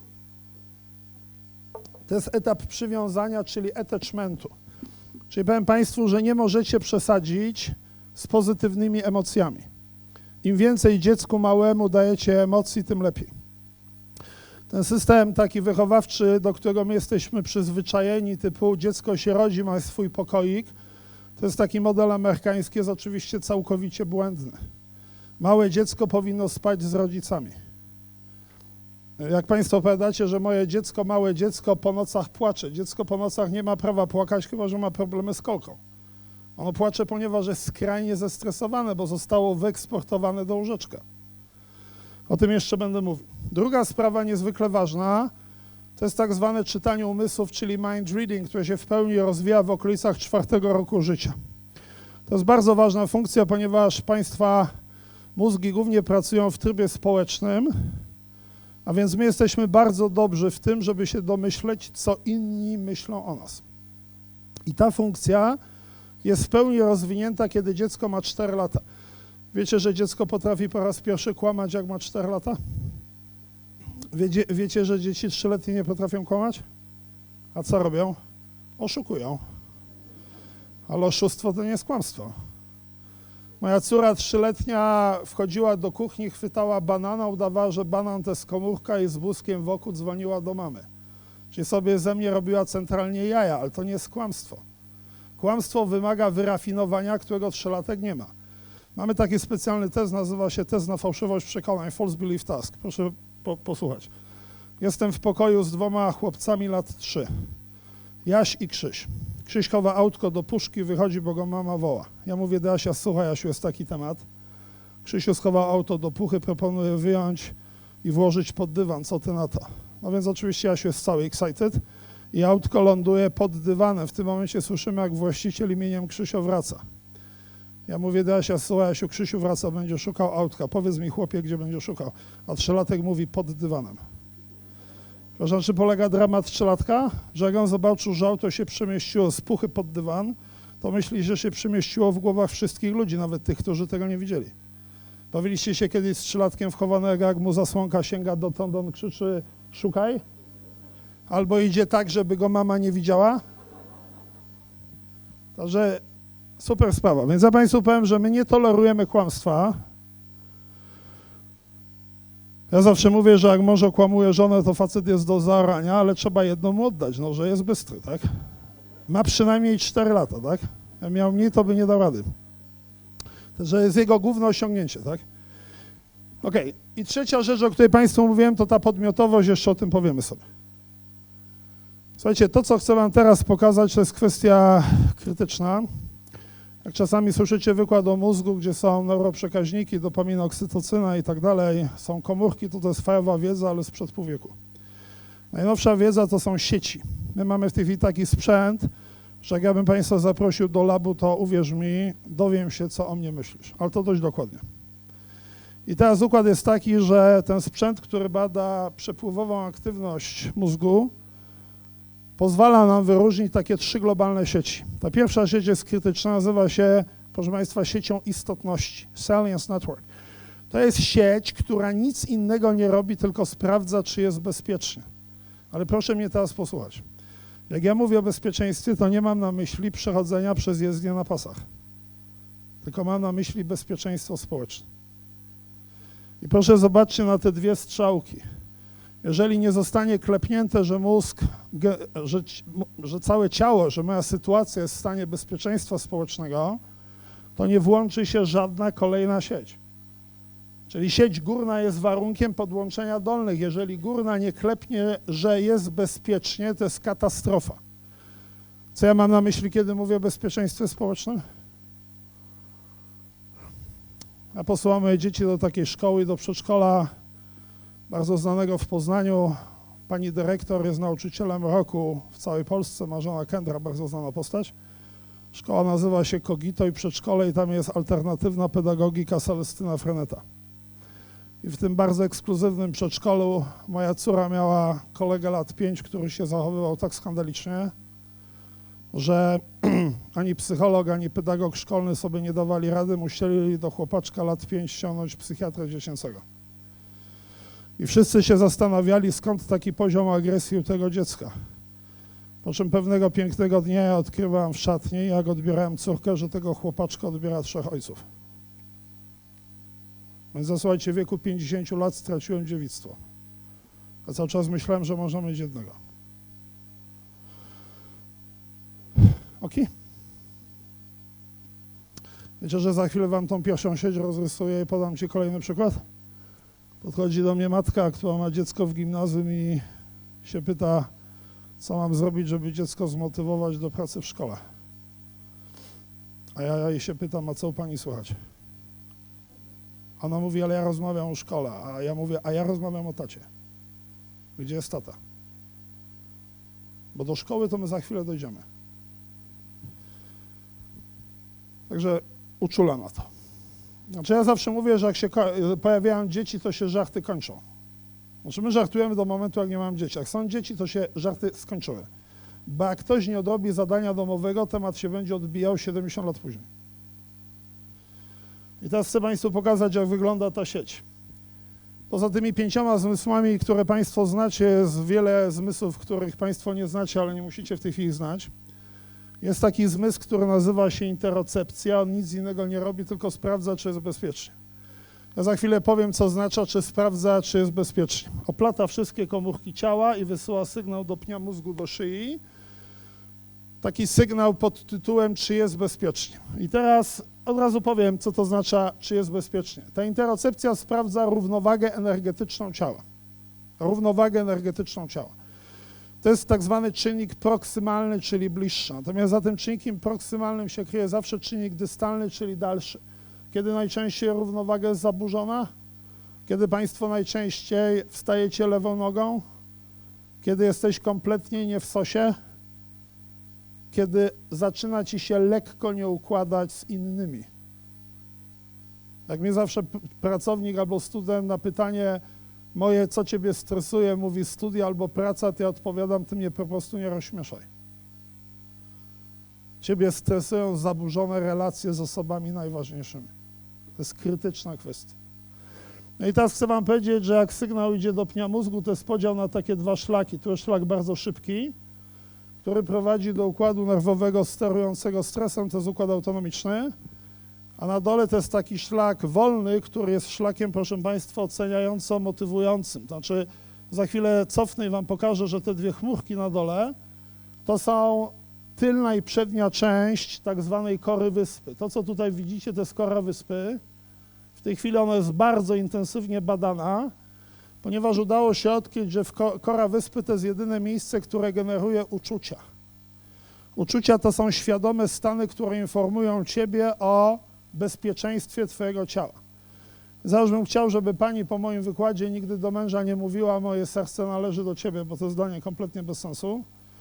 Tylko, że pani po prostu powiedziała, moja kora wyspy należy do ciebie i to w ogóle jakiś sens ma, tak? Przypominam, że w sercu nie ma żadnych uczuć, tak?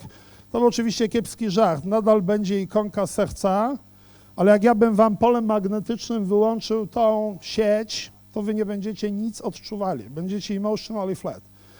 I teraz jeżeli kora wyspy klepnie, że jest bezpiecznie, to tu jest ośrodek motywacji w mózgu, przednia kora zakrętu obręczy, to jest ta sama struktura, która generuje stan bólu, ACC, i jesteśmy zmotywowani, więc proszę mnie teraz posłuchać, odpowiem na pytanie, co zrobić, żeby dziecko było zmotywowane do pracy w szkole. Żeby dziecko było zmotywowane do pracy w szkole, to przednia kora zakrętu obręczy, czyli ośrodek motywacji musi się włączyć. Się włączy wtedy, kiedy kora wyspy wygeneruje pozytywne uczucia. Ta ostatnia wygeneruje wtedy, kiedy interocepcja powie, że ciało dziecka jest w stanie równowagi energetycznej. A kiedy Maciej będzie? Wtedy, kiedy nawet jak w domu jest biednie, wszyscy są na miejscu. I to jest koniec historii. Więc to, o co Państwo musicie przede wszystkim zadbać, słuchajcie, wszystkie problemy, ja powiem krótko, nie ma problemów szkolnych, które by były wygenerowane w szkole. Nie ma. Prawie wszystkie problemy szkolne pochodzą z domu. Ja nie zakładam, że w szkole pracuje nauczyciel sadysta, chociaż takich wykładowców uniwersyteckich znam. Ale ja nie zakładam, że w waszym regionie w szkole tacy ludzie są. Więc ja zakładam, że oni są w miarę normalni wszyscy. Więc układ jest tego typu, że skandaliczne zachowanie dziecka jest zawsze przywleczone do placówki z domu. Dlaczego? Bo coś nie działa na początku. I teraz zakładam, że jest wszystko ok. Tu powiem wam jeszcze jedną rzecz zabawną. Otóż, jeżeli górny fragment jest fragmentem szybkim, a dolny fragment jest fragmentem dolnym, to mamy zupełnie inną relację między działaniem i emocjami, niż Państwo jesteście przyzwyczajeni. Jak pojedziecie na wakacje w Bieszczady i po powrocie opowiadacie historię mrożącą w krew w żyłach, słuchaj, na Połoninie zobaczyłam niedźwiedzia i tak się przestraszyłam, że uciekając zgubiłam buty. Czyli ty uważasz, że uciekasz, ponieważ najpierw się boisz.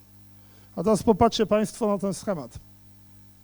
Jak interocepcja razem ze wzrokiem wyhaczy niedźwiedzia, to najpierw idzie sygnał do układu sterującego stresem, a wiecie, że podstawowy schemat reakcji stresowej to jest walka lub ucieczka. U kobiet akurat jest trochę inny, ale to może powiem w panelu. Kobiety lepiej reagują na stres, kobiety lepiej sobie radzą jako wojownicy na linii frontu, na przykład w sprzedaży. I wiele wskazuje na to, że biznes w przyszłości się będzie opierał na umysłowości kobiet. Nie systematyzacja, nie Excel, tylko empatia, tak? Ale o tym jeszcze powiemy.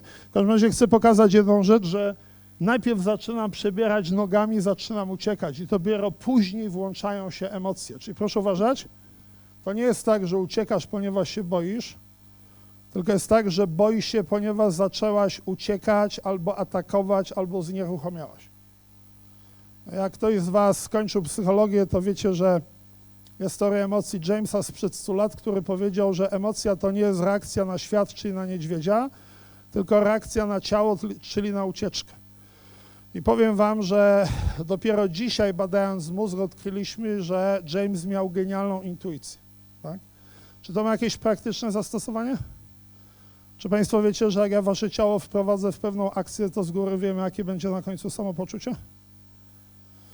Jest taki fenomen trochę śmieszny, nazywa się facial feedback, informacja zwrotna z twarzy.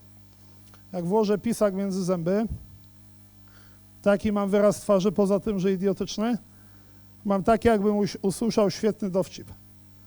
Każda połówka mojej twarzy ma 41 mięśni. Wiecie, że po 2-3 minutach, trzymając pisak między zębami, zaczynam odczuwać radość? Pani dzisiaj miała się wybrać z mężem do kina, mąż w ostatniej chwili mówi, że nie ma czasu. Pani włoży sobie pisak między zęby, masz ten sam efekt. Jeszcze zaoszczędzić na bilecie, tak? A teraz taka informacja, to był przykład naukowy, ale głupkowata. Teraz podam przykład naukowy, nie głupkowaty.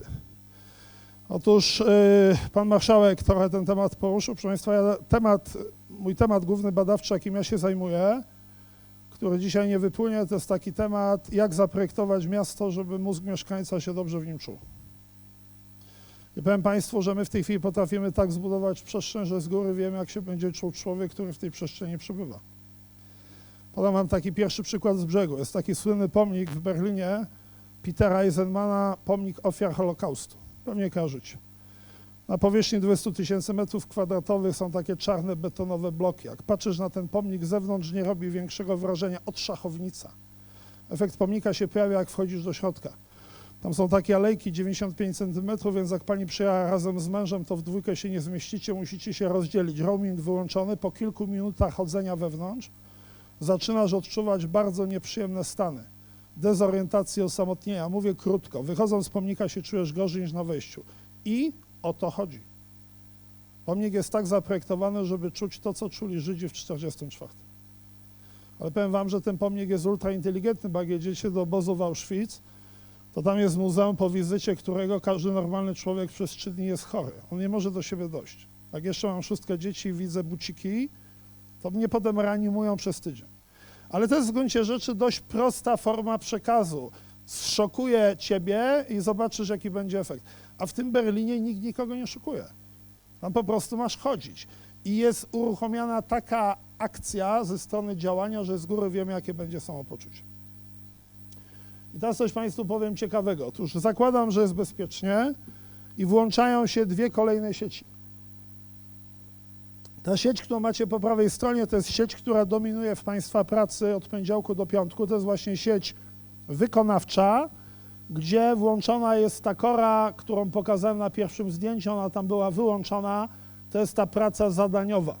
Jeszcze raz chcę podkreślić, zrobienie takiej konferencji jak ta wymaga kosmicznej koordynacji różnych działań. To jest naprawdę 8-tysięcznik, a gra wszystko perfekcyjnie. Więc to jest super sprawa. I bardzo chcę docenić ten rodzaj pracy. Ale chcę Państwu uświadomić, że kiedy jesteście bardzo zaangażowani, zabiegani, kiedy organizatorzy po konferencji mówią wreszcie trochę odpoczniemy, to w tym stanie raczej ludzie nie są kreatywni. Kreatywność wymaga zupełnie innego trybu pracy mózgu. Pokażę Wam, czy powiem Wam, co się udało wykazać. Wiecie, jak wygląda to badanie? Wpuszczamy człowieka do skanera, tam jest magnes 5-teslowy, więc on ma słuchawki, bo tam jest niesamowity hałas. Nad sobą ekran plazmowy, jakieś 2 obrazki, ma zrobić jakieś zadanie. I nagle dostaje sygnał w słuchawkach, 30 sekund przerwy i się pojawi kolejne zadanie. Teraz co to jest 30 sekund? Jak ja bym tutaj koleżankom zaproponował 30 sekund przerwy na odpoczynek, to panie by powiedziały, dobra Maciej, to ja nadal siedzę. To jest za mało. A wiesz, co my widzimy? Mózg odłącza boki i podłącza 3. sieć właśnie z tą korą, którą Państwu pokazałem na pierwszym slajdzie u muzyka jazzowego. Tą sieć nazywam siecią domyślną. To jest sieć preferowana przez mózg i ona się włącza, kiedy my nic konkretnego nie robimy. W tym czasie mózg realizuje najważniejsze czynności poznawcze. Na przykład jest kreatywny. Czyli jak panie dzisiaj wrócą do domku, to nie wykluczono, że zastaną męża leżącego na kanapie. I chcę pani powiedzieć, że to jest najbardziej kreatywny 5 minut w jego życiu. On już dawno nie był taki twórczy, proszę go ode mnie pozdrowić, tak? Ale jest jeden warunek, nie może mieć pilota od telewizora w dłoni. Tylko ma leżeć i kontemplować naturę wszechświata. I wy się z tego śmiejecie razem ze mną, ale pomyślcie tak na chłodno. Kiedy wpadacie na najlepsze pomysły? Jak bierzecie długą, ciepłą kąpiel z pianą w wannie. Jak idziecie na taki lajtowy spacerek z psem.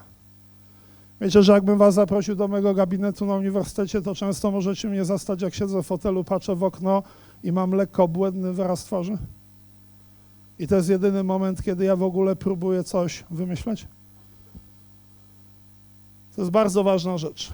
I teraz Państwu powiem rzecz następującą. Tu jest jeszcze taka fajna gra. Prezentacja w PDF-ie, więc się nie będzie ruszała, ale jest taka gra Cyberball, zaproponowana przez człowieka, z którym współpracujemy, Kim Williams z Purdue University. Mianowicie na ekranie mamy takich dwóch ludków, takich awatarów, którzy rzucają między sobą piłę. Oczywiście osoba badana ma informację, że za tymi ludkami się kryją konkretne osoby, a ja tutaj na dole jestem trzeci. I w początkowej fazie w takim trójkącie rzucamy tą piłę, a potem w pewnym momencie jestem kompletnie ignorowany. I kiedy człowiek jest ignorowany, bo piłka do niego nie jest rzucana, to jego mózg generuje bardzo silne stany bólu. Czyli chcę Państwu powiedzieć, że każda taka sytuacja, kiedy jesteście wykluczeni, albo kiedy postawiliście zbyt ambitny cel i się nie udaje, jesteście wyłączeni, odpadliście, przegraliście, mózg dramatycznie źle odbiera.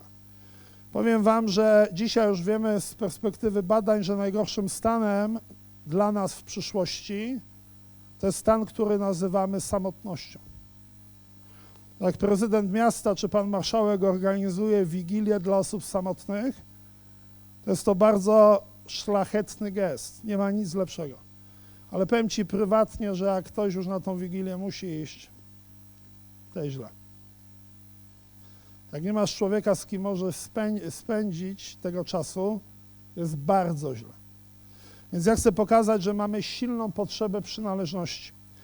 Powiem Wam, że jak badamy też mózgi, wpuszczamy elektrody do układu limbicznego, to jest taka struktura ukryta podczas trepanacji czaszki, nie ma wtedy narkozy, człowiek jest przytomny, macha oczyma, ja mu pokazuję obrazki różnych obiektów czy różnych ludzi. I widać wyraźnie, że w układzie limbicznym najsilniej są kodowane takie 4 najważniejsze potrzeby człowieka, które nazywamy 4P. Jest to partner, przyjaciel, przeciwnik i pokarm. Chcę Wam powiedzieć, że tam nigdzie nie ma słowa praca. Większość życia spędzamy w pracy. Praca jest środkiem, a nie celem. Najpierw jest partner życiowy, potem znajomi, przyjaciele, potem przeciwnik, czyli jestem czujny i wreszcie pokarm. Oczywiście, kochani, oznacza, że piramida Maslowa jest źle zbudowana, bo Maslow nie docenia potrzeb społecznych, ją wyrzuca na poziom 3. Potrzeby społeczne to jest baza. Powiem Wam, że ja mogę nie dojadać, ale muszę być przytulany. Ok, powiem jeszcze jednej rzeczy, dość ciekawej. Chcę Wam powiedzieć, że w tym czasie wolnym w tej sieci udało się zidentyfikować strukturę, która jest sumieniem. To jest kapitalne, ma znaczenie. My wiemy, jaką strukturę ma to sumienie, ma 6 wartości. Może to wyjdzie jeszcze w rozmowie, w każdym razie powiem Państwu krótko. Wy możecie w robocie nie dostać przez kilka lat podwyżki i przymkniecie na to oko. Ale nie przymkniecie oko na bycie niesprawiedliwie traktowanym. Mamy strukturę tych 6 wartości, ale powiem Wam o pewnym eksperymencie, który został zrobiony i tym akcentem zakończę.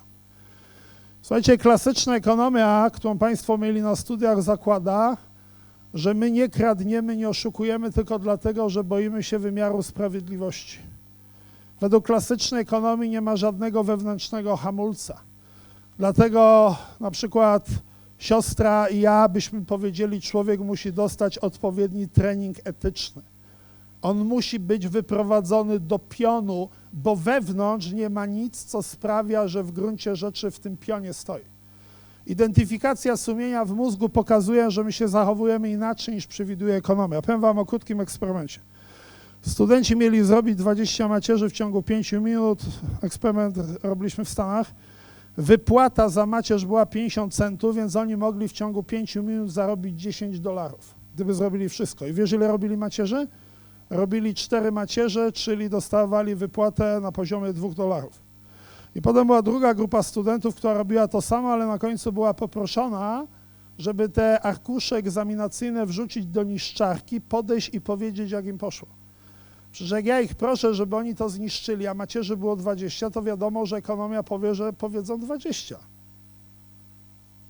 A oni mówili, że zrobili 6, czyli uwaga, oszukiwali, ale szokujące nie jest to, że oszukiwali, tylko że oszukiwali w tak niewielkim stopniu, dorzucili zaledwie 2 macierze. I została zaproponowana teoria współczynnika tolerancji, Fudge Factor Theory, która mówi, że my oszukujemy tylko w takim stopniu, żeby nadal sami przed sobą uważać się za ludzi uczciwych. Czy my na co dzień oszukujemy? Wiecie, że jak dzisiaj wrócę do Poznania, to być może zastanę mego syna, jak odrabia lekcje i pisze mnie swoim długopisem. I mu powiem, słuchaj, synek, ile razy ci tłumaczyłem, że własność prywatna to jest rzecz święta. Dlaczego znów koledzy zabrałeś długopis w szkole? Przecież gdybyś tatusia poprosił, to by ci przyniósł z pracy. Tym pozytywnym akcentem bardzo Państwu dziękuję.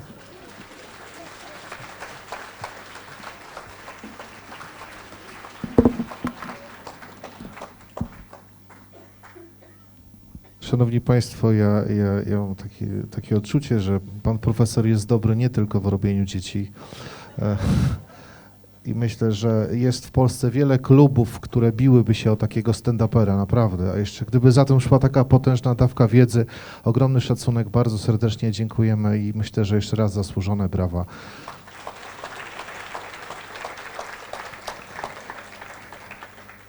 Szanowni Państwo, teraz przed nami kolejny wykład. Zwolnieni z teorii, czyli nauczanie eksperymentalne, innowacyjne i kreatywność na przykładzie uczniów Bartoszyckiego Technikum, pani Katarzyna Zagajewska-Sycz. Zapraszam bardzo serdecznie.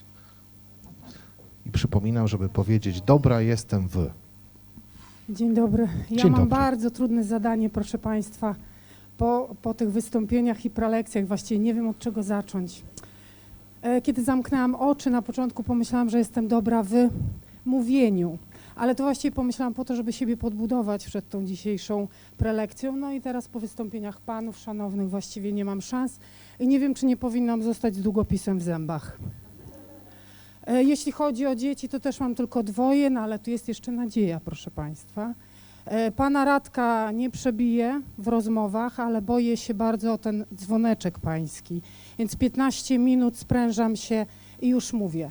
Proszę Państwa, trochę zejdziemy z tego świadka naukowego do świadka typowo szkolnego, na płaszczyznę szkolną. Proszę Państwa, ojej, to jakoś tak za szybko, tak szybko to ja nie potrafię, dobra. Eksperymentem, proszę Państwa, okazał się nasz udział jako szkoły w Ogólnopolskiej Olimpiadzie Projektów Społecznych Zwolnieni z teorii, bo takie hasło mamy, prawda? Ja do tego później wrócę. Innowacyjne działanie to nic innego jak wdrożenie programu kompetencji szkół przyszłości. Wdrożyliśmy ten program, żeby dać szansę naszym uczniom do rozwoju, do samorozwoju, do tej kreatywności, o której jest mowa. Bartoszyce to niewielkie miasto w województwie warmińsko-mazurskim. Mamy tam uczniów z prowincji, tak, ze wsi i dla nich taka możliwość jest możliwością niemal graniczącą z cudem, więc dla nas to jest ogromna satysfakcja. Proszę Państwa, no właśnie, przygoda moja z projektami społecznymi zaczęła się 4 lata temu, kiedy to jeden z uczniów, którego w ogóle nie znałam i nie uczyłam, przyszedł do mnie z prośbą o to, żebym pomogła we współpracy z lokalnymi mediami. Ja kiedyś pracowałam jako dziennikarz, więc wiedzieli o tym i właściwie bardzo byłam zdziwiona, bo pomyślałam dlaczego, po co. Usłyszałam o projektach, usłyszałam o olimpiadach i stwierdziłam, że ja właściwie niczego z tego nie rozumiem. Więc poprosiłam uczniów zainteresowanych o spotkanie. I proszę Państwa, nadal niewiele rozumiałam z tego, co do mnie mówili, bo to, jak mówimy dziś, inne pokolenie, ale ujęła mnie ich determinacja. Oni tak wierzyli w osiągnięcie sukcesu, że nie pozostawało mi nic innego, jak zaangażować się w to razem z nimi. I to robię od 4 lat. I rzeczona olimpiada, proszę Państwa, filmik zapraszam do obejrzenia, o celowości olimpiady, Kompetencje bardzo założeniach. pożądane obecnie przez pracodawców i przydatne w życiu to praca w zespole, rozwiązywanie problemów, komunikacja i zarządzanie. Jak młodzi ludzie mogą je zdobyć? Mogą wziąć udział w pierwszej praktycznej olimpiadzie, zwolnieni z teorii. Czym są zwolnieni z teorii? Zwolnieni z teorii to pierwsza praktyczna olimpiada. I co, nie da rady? Mamy jakieś problemy techniczne. Zaraz spróbujemy, zobaczymy. Może po prostu z pulpitu. Spróbujemy, jeśli się nie uda, to ja króciutko opowiem.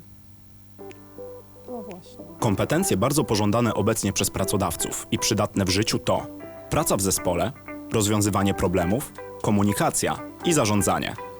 Jak młodzi ludzie mogą je zdobyć? Mogą wziąć udział w pierwszej praktycznej olimpiadzie, zwolnieni z teorii. Czym są zwolnieni z teorii? Zwolnieni z teorii to pierwsza praktyczna olimpiada, która polega na stworzeniu przez uczestników projektu społecznego. Uczniowie w zespole tworzą harmonogram zadań i planują budżet. Pozyskują partnerów biznesowych i zdobywają wzmianki medialne. To olimpiada, w ramach której uczestnicy działają w praktyce i uczą się w terenie.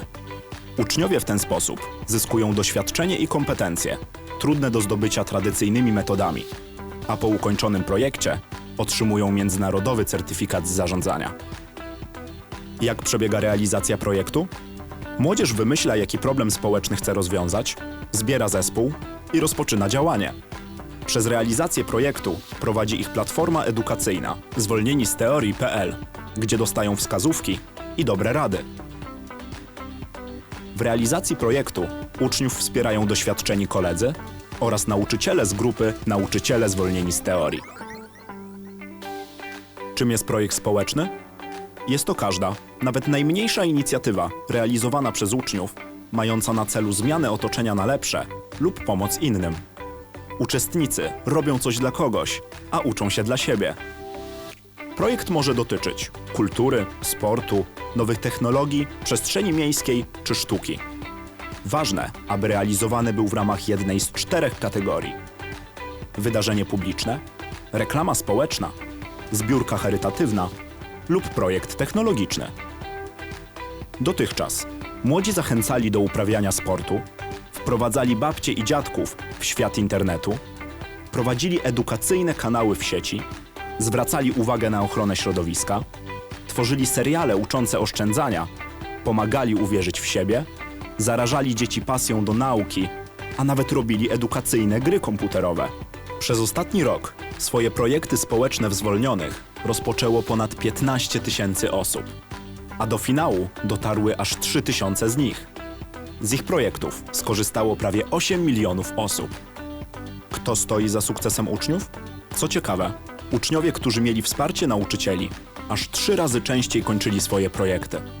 Czyli 3 razy więcej uczniów w pełni nauczyło się pracy w grupie, rozwiązywania problemów i pobudziło swoją kreatywność. Dlatego powołaliśmy grupę Nauczyciele zwolnieni z teorii. Do jej grona należą nauczyciele ze szkół średnich, którzy wspierają uczniów w realizacji własnych projektów społecznych przeprowadzanych w ramach Olimpiady zwolnieni z teorii. Jest to cenne nie tylko dla uczniów, ale także dla szkoły.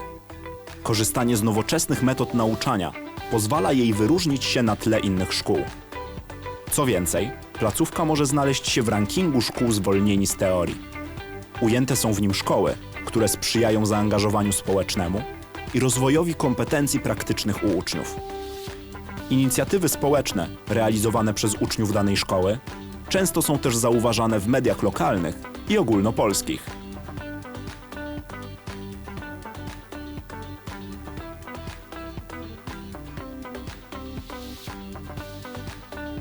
Proszę Państwa, jeszcze A czy Państwo będą dopingować uczniów w realizacji projektu społecznego?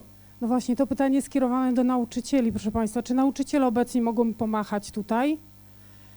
O, proszę, pięknie. Jeszcze przed konferencją właśnie usłyszałam, że jest tu gro nauczycieli, którzy są zainteresowani tym, o czym teraz mówię. Gdybym nie o wszystkim zdążyła powiedzieć, to zapraszam później w mniej oficjalnych okolicznościach opowiem Państwu, odpowiem na wszystkie pytania. Proszę Państwa, to jest ten program Szkoły Kompetencji Przyszłości, oparty o metodę prawdziwych projektów, które wdrożyliśmy do szkoły, żeby wspomóc uczniów. Cel główny, realizacja projektu społecznego. I proszę Państwa, co ważne, uczniowie niczego nie muszą, oni po prostu chcą i to już jest gwarant sukcesu.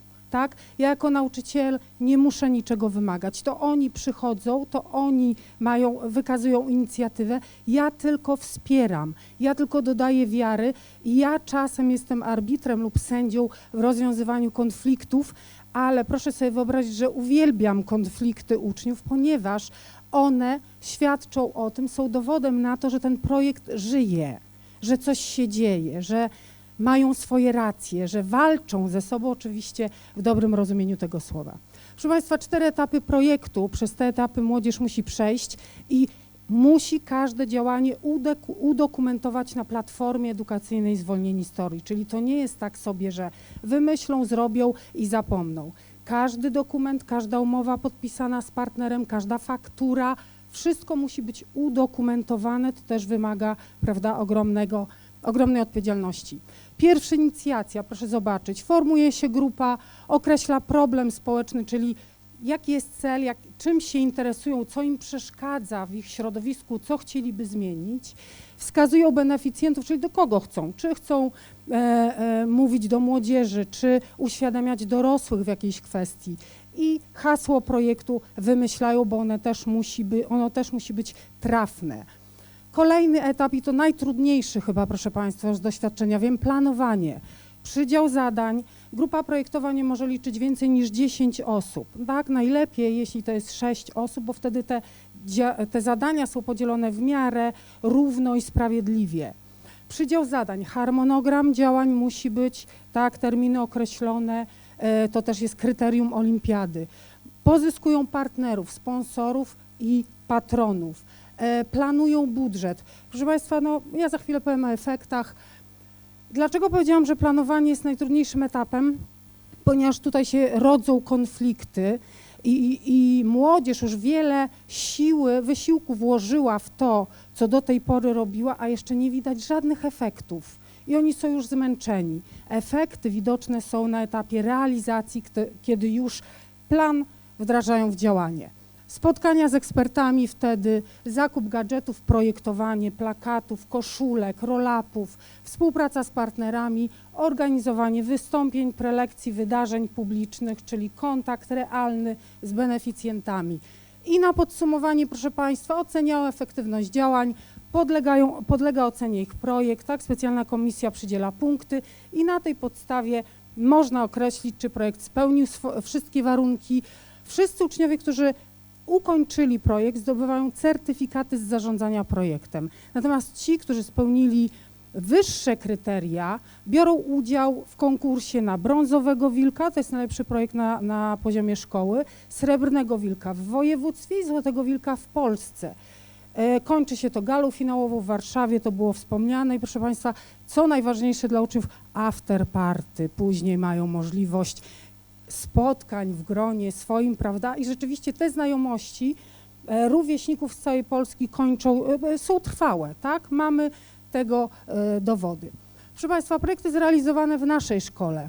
Skreśl bierność, prawi w sieci, autyzm istnieje, otwórz się, inny niewinny, świadomy siebie, świadomy innych. Ja tak za chwilę szybciutko przez te projekty przelecę, żeby Państwo zobaczyli, czym młodzież się interesowała i czym się zajmowała. Poproszę dalej. No właśnie, zanim włączymy spot, proszę Państwa, spot to jedno z kryterium, które musi spełnić ten projekt, który walczy o Złotego Wilka, czyli podsumowując wszystkie swoje działania, a one trwają przez kilka miesięcy, musi nagrać spot, tak? Podsumowanie działań i myślę, że żadne moje słowa nie oddadzą tego, co Państwo za chwilę zobaczą. To jest ten pierwszy projekt realizowany na terenie naszej szkoły. Skreśl bierność. Zapraszam.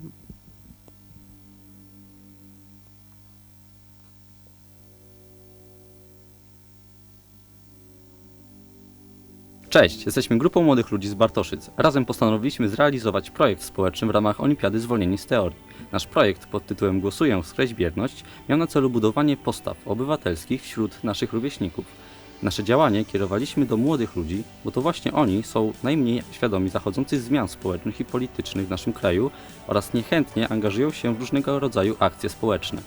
Początkowo rozważaliśmy wiele problemów, które moglibyśmy poruszyć. Może kampania społeczna skierowana do starszych mieszkańców, a może coś zachęcającego do aktywności sportowej. Ostatecznie po wielu rozmowach doszliśmy do wniosku, że najlepszym pomysłem będzie aktywność społeczna wśród młodzieży. Pomyśleliśmy, dlaczego nie zrobić o tym projektu społecznego i zachęcić naszych rówieśników do aktywnego życia społecznego? I jak się potem okazało, ten pomysł był strzałem w dziesiątkę. Nasz projekt miał składać się z niewielkich spotkań w szkołach i w międzyczasie z konkursu. Nasz pomysł ciągle ewoluował. Ciężko było nam zacząć realizację, bo ciągle pojawiały się nowe i nowe propozycje. Były momenty, w których z bezradności mieliśmy serdecznie dość wszystkiego, a nasze plany po raz setny się zmieniały. Po kolejnych długich rozmowach, planowaniu, rozważaniu wielu opcji oraz schodzenia na ziemię udało nam się ściśle określić to, co w ramach projektu zrobimy. Ostatecznie była to wystawa w ZSP nr 2, powiatowy konkurs wiedzy o Konstytucji RP, wykład na temat praw i obowiązków obywatelskich oraz wielki finał i podsumowanie projektu, czyli dyskusja panelowa z udziałem lokalnych włodarzy, przedsiębiorców oraz specjalistów, a sam projekt promowaliśmy z pomocą naklejek i ulotek.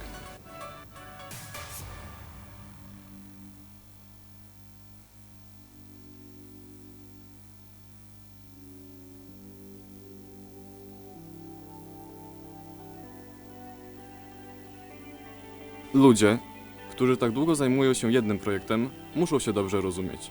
Nie inaczej było z nami. Musieliśmy dogadać się co do czasu spotkań, czasu wydarzeń, podzielić się pracą i konsekwentnie być dla siebie wymagającymi. Czasem jednak musieliśmy radzić sobie z problemami. Największym był początkowy brak pewności siebie oraz zwątpienie we własne możliwości osiągnięcia założonego celu. Dodatkowo nie ominęły nas wewnętrzne kryzysy czy sprzeczki. Jednak pokonaliśmy wszystkie trudności, obeszliśmy przeszkody i osiągnęliśmy wszystko, co chcieliśmy. Przez większość projektu towarzyszyły nam pozytywne emocje. Każde spotkanie było okazją do żartów i śmiania się. Każdy sukces świętowaliśmy razem na kebabie i przy hitach z lat 80. Najwięcej radości dawało nam zdobycie nowych partnerów projektu i stopniowa realizacja wszystkich zaplanowanych wydarzeń. W naszym imieniu dziękujemy wszystkim tym, którzy nas wsparli. Bez pomocy wielu osób to, co zrobiliśmy, nie byłoby możliwe.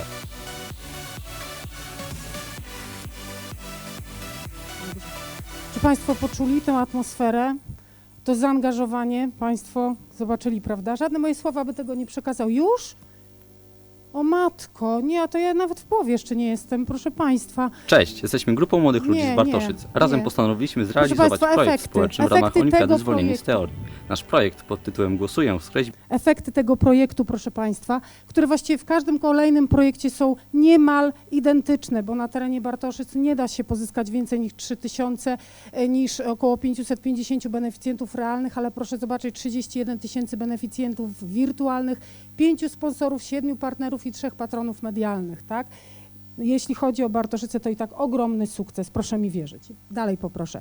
Proszę Państwa, i ten projekt jako pierwszy zdobył nagrodę Złotego Wilka, czyli najlepszy projekt zwolnionych z teorii w Polsce, tak? Ogromny sukces i to poskutkowało kolejnymi mnożącymi się projektami w naszej szkole. Proszę Państwa, bo kto jak nie rówieśnicy przekonają rówieśników. Ja bym tego nigdy nie zrobiła. Proszę Państwa, kolejny projekt społeczny Prawi w sieci. Logo, które Państwo widzicie, to wszystko, co towarzyszy tym projektom, to jest pomysł i realizacja uczniów. Proszę zwrócić na to uwagę. Prawi w sieci zajmowali się tematem cyberprzemocy, też bardzo aktualny temat. Zdjęcia, kompilacja zdjęć to, proszę Państwa, właśnie po to, żeby Państwo zobaczyli, ile działań temu towarzyszy, czyli znowu prelekcje i Srebrny Wilk, czyli najlepszy projekt w województwie. Kolejny autyzm istnieje, jeden z trudniejszych, proszę Państwa, projektów, ponieważ zahaczył o bardzo trudny temat, ludzi wykluczonych społecznie. I tu właśnie wymaga od młodzieży to ogromnej empatii, wrażliwości, umiejętności komunikowania się i współpracy z tymi ludźmi, bo myśmy bezpośrednio z dziećmi ze spektrum autyzmu współpracowali w szkolnym ośrodku wychowawczym. Podobnie, no to już dalej może. No właśnie, proszę zobaczyć, tak? Bal karnawałowy z dziećmi. Współorganizowaliśmy Dzień Świadomości o autyzmie, wspólne występy, tak? I też Nagroda Srebrnego Wilka za najlepszy projekt w województwie. Proszę Państwa, 2 Kolejne projekty też dotyczyły osób wykluczonych społecznie z zaburzeniami psychicznymi. Proszę Państwa, dlaczego zwolnieni z teorii? Bo to jest esencja. Bo proszę zauważyć, że nie da się zwolnić uczniów z teorii. To nie jest możliwe, ale my tę teorię zdobywamy w praktyce. Bo jak mamy się zajmować tak trudnymi tematami, ja też nie jestem ekspertem ani od autyzmu, ani od zaburzeń psychicznych, a młodzież to interesuje. Więc jak zdobywamy wiedzę? Właśnie poprzez praktykę, czyli przez bezpośrednie spotkania z ekspertami i z samymi ludźmi, tak? Czyli zaburzonymi psychicznie. Proszę zobaczyć, to są zdjęcia z Domu Pomocy Społecznej w Kamińsku, gdzie wchodziliśmy w relacje z tymi ludźmi i to jest najlepsza nauka, tak? Spotykaliśmy się oczywiście po drodze z ekspertami, psychologami i tak dalej. Dzień Świadomości, kampania społeczna współorganizowana przez Fundację Co Dwie Głowy z siedzibą w Warszawie, ogólnopolska akcja, to też jeszcze. Co zyskują uczniowie? Ja nie będę czytała, proszę zerknąć. To jest podsumowanie tego wszystkiego, co Państwo widzieli, co Państwo usłyszeli, nie tylko ode mnie dzisiaj, ale od moich poprzedników także, jeśli chodzi o kompetencje. Szkoła, nasza szkoła, tradycyjna szkoła, biurkowo-ławkowa nie pozwoli na taki rozwój uczniów. I ja jestem tego gwarantem jako nauczyciel zwolnionych z teorii. I poproszę... Pani Kasiu, musimy Już ja, kończyć. proszę zobaczyć. Sztandarowe hasło, polecam przemyśleć, działaj dla innych, ucz się dla siebie. Młodzież działa dla innych na rzecz środowiska lokalnego, bo poszerza świadomość, działa na rzecz ludzi wykluczonych społecznie, ale uczy się dla siebie, co później procentuje. Podobnie jest ze mną. Działam z myślą o młodzieży, uczę się dla siebie. Jeśli Państwo wdrożą to sztandarowe hasło w życie, to odniosą Państwo sukces i będą mieli ogromną satysfakcję, czego Państwu serdecznie życzę. Dziękuję bardzo. Dziękujemy bardzo serdecznie i Pani Kasiu, naprawdę te Pani obawy, że Pani tak nie potrafi mówić, to wcale były nieuzasadnione. Dziękuję bardzo. Oczywiście wszelkie informacje odnośnie dzisiejszej konferencji będą dostępne również na stronie internetowej rpo.warmia.mazury.pl. Tam też będzie można sobie jeszcze zajrzeć i przypomnieć. A teraz, Szanowni Państwo, jeszcze taka krótka historia.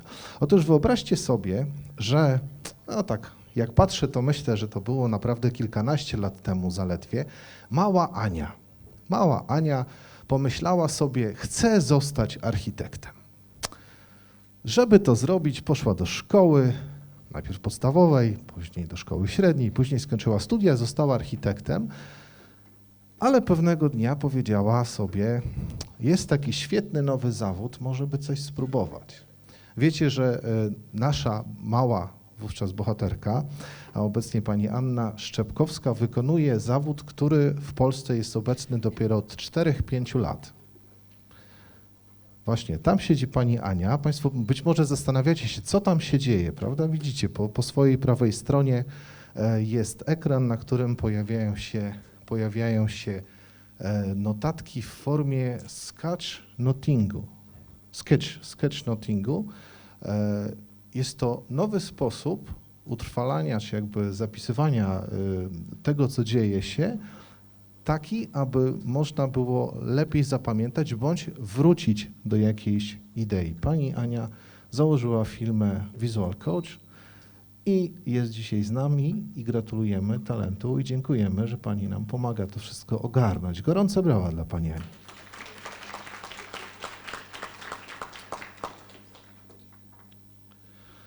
Szanowni Państwo, ja już mówiłem o tym, że jestem szczęśliwym ojcem. Mam córkę, która w tym momencie jest w 6. klasie. Ja prywatnie bardzo lubię historię. No i siłą rzeczy dziecko interesuje się też tym, co lubi ojciec. W domu są książki, jakieś czasopisma popularno-naukowe, więc jakieś pojęcie ma. W zeszłym tygodniu wróciła ze szkoły, pytam, co tam w szkole? A, na historii mamy odkrycia. Wie, no jakie odkrycie? No tam, że Kolumb, Ameryka. Ja mówię, młoda, ale wiesz, że przed Kolumbem to tam 700 lat wcześniej byli już wikingowie z Islandii. Wiem, ale wiesz to no, na klasówce no muszę napisać tak, jak mówi podstawa. Ból. prawda, jest to ból i o tym, czy rzeczywiście tak musi być. Rzeczywiście dzieci muszą pisać tak, jak mówi podstawa i tak, jak mówi podręcznik. Powie nam pani Izabela Gorczyca, mówiąc tak naprawdę o swojej szkole bez dzwonków, bez schematów, bez granic dla nauki, czyli flow u dzieci i młodzieży. Gorące brawa i prosimy o prelekcję. Dzień dobry. No bardzo trudne pytanie, czy podstawa programowa, no oczywiście musimy ją realizować, podstawę programową, ale to zależy jak będziemy ją realizować. Moi przedmówcy mówili bardzo dużo, tak naprawdę ocierając się właśnie o flow i widziałam u was reakcje bardzo fajne. Czy widzicie te reakcje, które wy mieliście kilka minut temu wśród dzieciaków, które chodzą do szkoły? Czy one coś takiego mają, że mogą się uśmiechać, śmiać, żartować, być osobami szczęśliwymi? Czy przychodzą na lekcje, siadają i muszą słuchać? Raczej zazwyczaj, ja nie mówię tutaj o państwu, tylko mówię ogólnie, jak to wygląda. Jest różnie. Czasami mamy tak, że dzieci z chęcią wchodzą na lekcję i wow, coś będzie się działo, a czasami myślą, Jezus, muszę to zrobić. No, my próbujemy trochę inaczej. Czasami się nam udaje, czasami nam się nie udaje. To nie jest tak, że my perfekcyjnie wszystko robimy, bo tak nie jest. My mamy szkołę, mamy też Nobel, to naprawdę tylko nie szkoła, ale też mebelki, wydawnictwo i też różne inne rzeczy, szkolenia. Ale ja dzisiaj opowiem o szkole, to co jest bardzo ważne. I tak naprawdę ja nie będę wam, bo ja nie powiem wam nic nowego. Przepraszam, jeżeli zawiodę. Na pewno te wszystkie rzeczy, o których ja będę mówiła, to wy wiecie. Ale ja przyjechałam tutaj, żeby was tak naprawdę zainspirować. Nie powiedzieć wam coś nowego. Bo tutaj dowiedzieliście się bardzo dużych rzeczy i fajnie i to jest właśnie to, co, znaczy cieszę się, że ja jestem tak naprawdę ostatnia, bo jest przygotowany fundament. Na to, co wam pokażę, ja już tak naprawdę nie muszę nic mówić, teoretycznie. Mogę być właśnie zwolniona z teorii tak naprawdę, więc spróbuję was zainspirować. Potrzebujemy wszyscy motywacji. Motywacja to jest takim kluczem do tego, żebyśmy cokolwiek w życiu robili. Co zrobić, żeby ta motywacja w naszej szkole, w naszej edukacji była trochę inna? No właśnie, potrzebujemy przejść przez te magiczne drzwi i troszeczkę zmienić. Tak naprawdę potrzebujemy nawyku, który my nazwaliśmy 3W, wybór, wola i wolność, żeby osiągnąć flow, żeby osiągnąć to, co mówił mój poprzednik profesor, żeby być osobą szczęśliwą, to też potrzebujemy właśnie, żebyśmy mogli wybierać. Bo jeżeli ja państwu bym kazała coś zrobić, to państwo by chcieli to zrobić? Nie za bardzo. Ale jeżeli mamy jakieś wybory, to już trochę inaczej to wygląda. Właśnie z wyborem tak naprawdę to nie musi, jeżeli mamy wybór, to nie potrzebujemy dodatkowych tak naprawdę zewnętrznych motywacji. Bo jeżeli my wybieramy to, co chcemy robić, to jest całkiem już inna bajka. Pokażę teraz tutaj jedną rzecz, którą właśnie aż ponad 40 lat temu Adams i Bidle zauważyli, jak wygląda strefa, jeżeli my uczymy i wykładamy i jesteśmy. Ja stałam teraz, prawda, tutaj i tak naprawdę w większości byłam tutaj skoncentrowana na tej części, prawda? Nauczyciel, stojąc po środku, ma oddziaływanie właśnie na tę część, czyli na środek i na początek. Żeby dotrzeć do uczniów, potrzebujemy się przemieszczać. Czyli ja muszę przyjść tutaj, żeby państwa zaktywizować, prawda? Żeby państwo bardziej nie słuchali niż tamta strona. Ale jeżeli będę chciała zaktywizować trochę tutaj, to ja muszę podejść tu, prawda? I tam.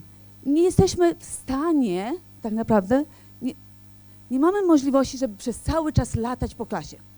To jest wykonalne, bo byśmy musieli po prostu cały czas, jak Messerschmitt, latać dookoła.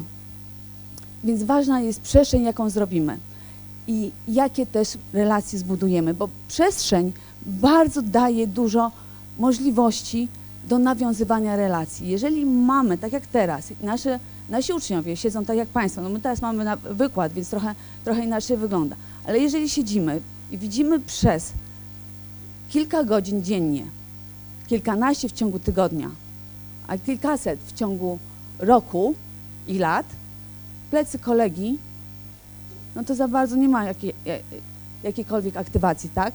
Więc nie ma relacji personalnych, o których wcześniej było mówione. I jakości tak samo relacji personalnej.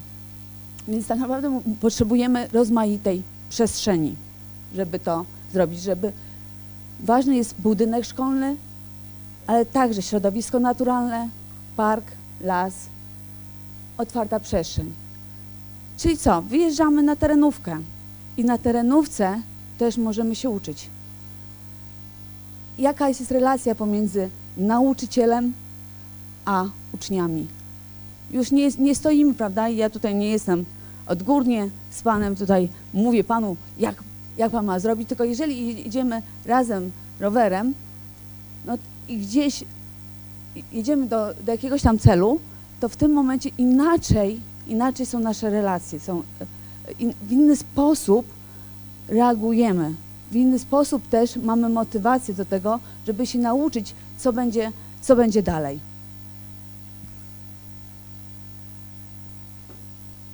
I tak naprawdę powinniśmy wielokrotnie wychodzić poza szkołę.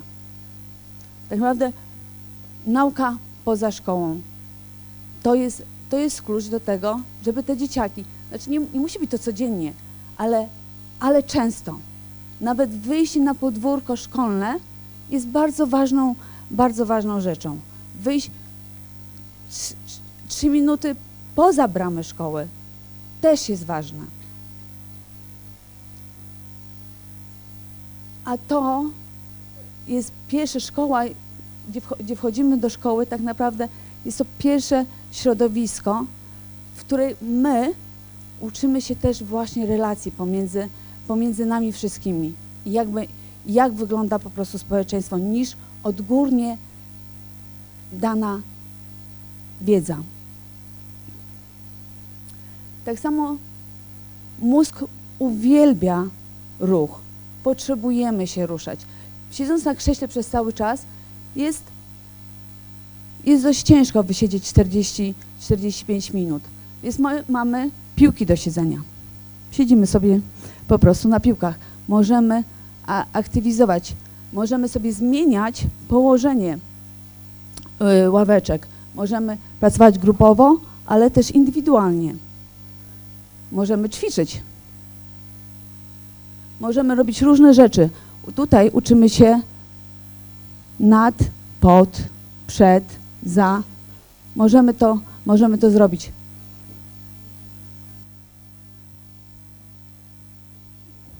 Nie używamy ławek. Używamy i nie używamy. W zależności. Zmieniamy środowisko. Zmieniamy przestrzeń, żeby aktywizować dzieciaki. Żeby mogły za każdym razem w inny sposób popracować. I proszę zobaczyć, te dzieci naprawdę są zainteresowane.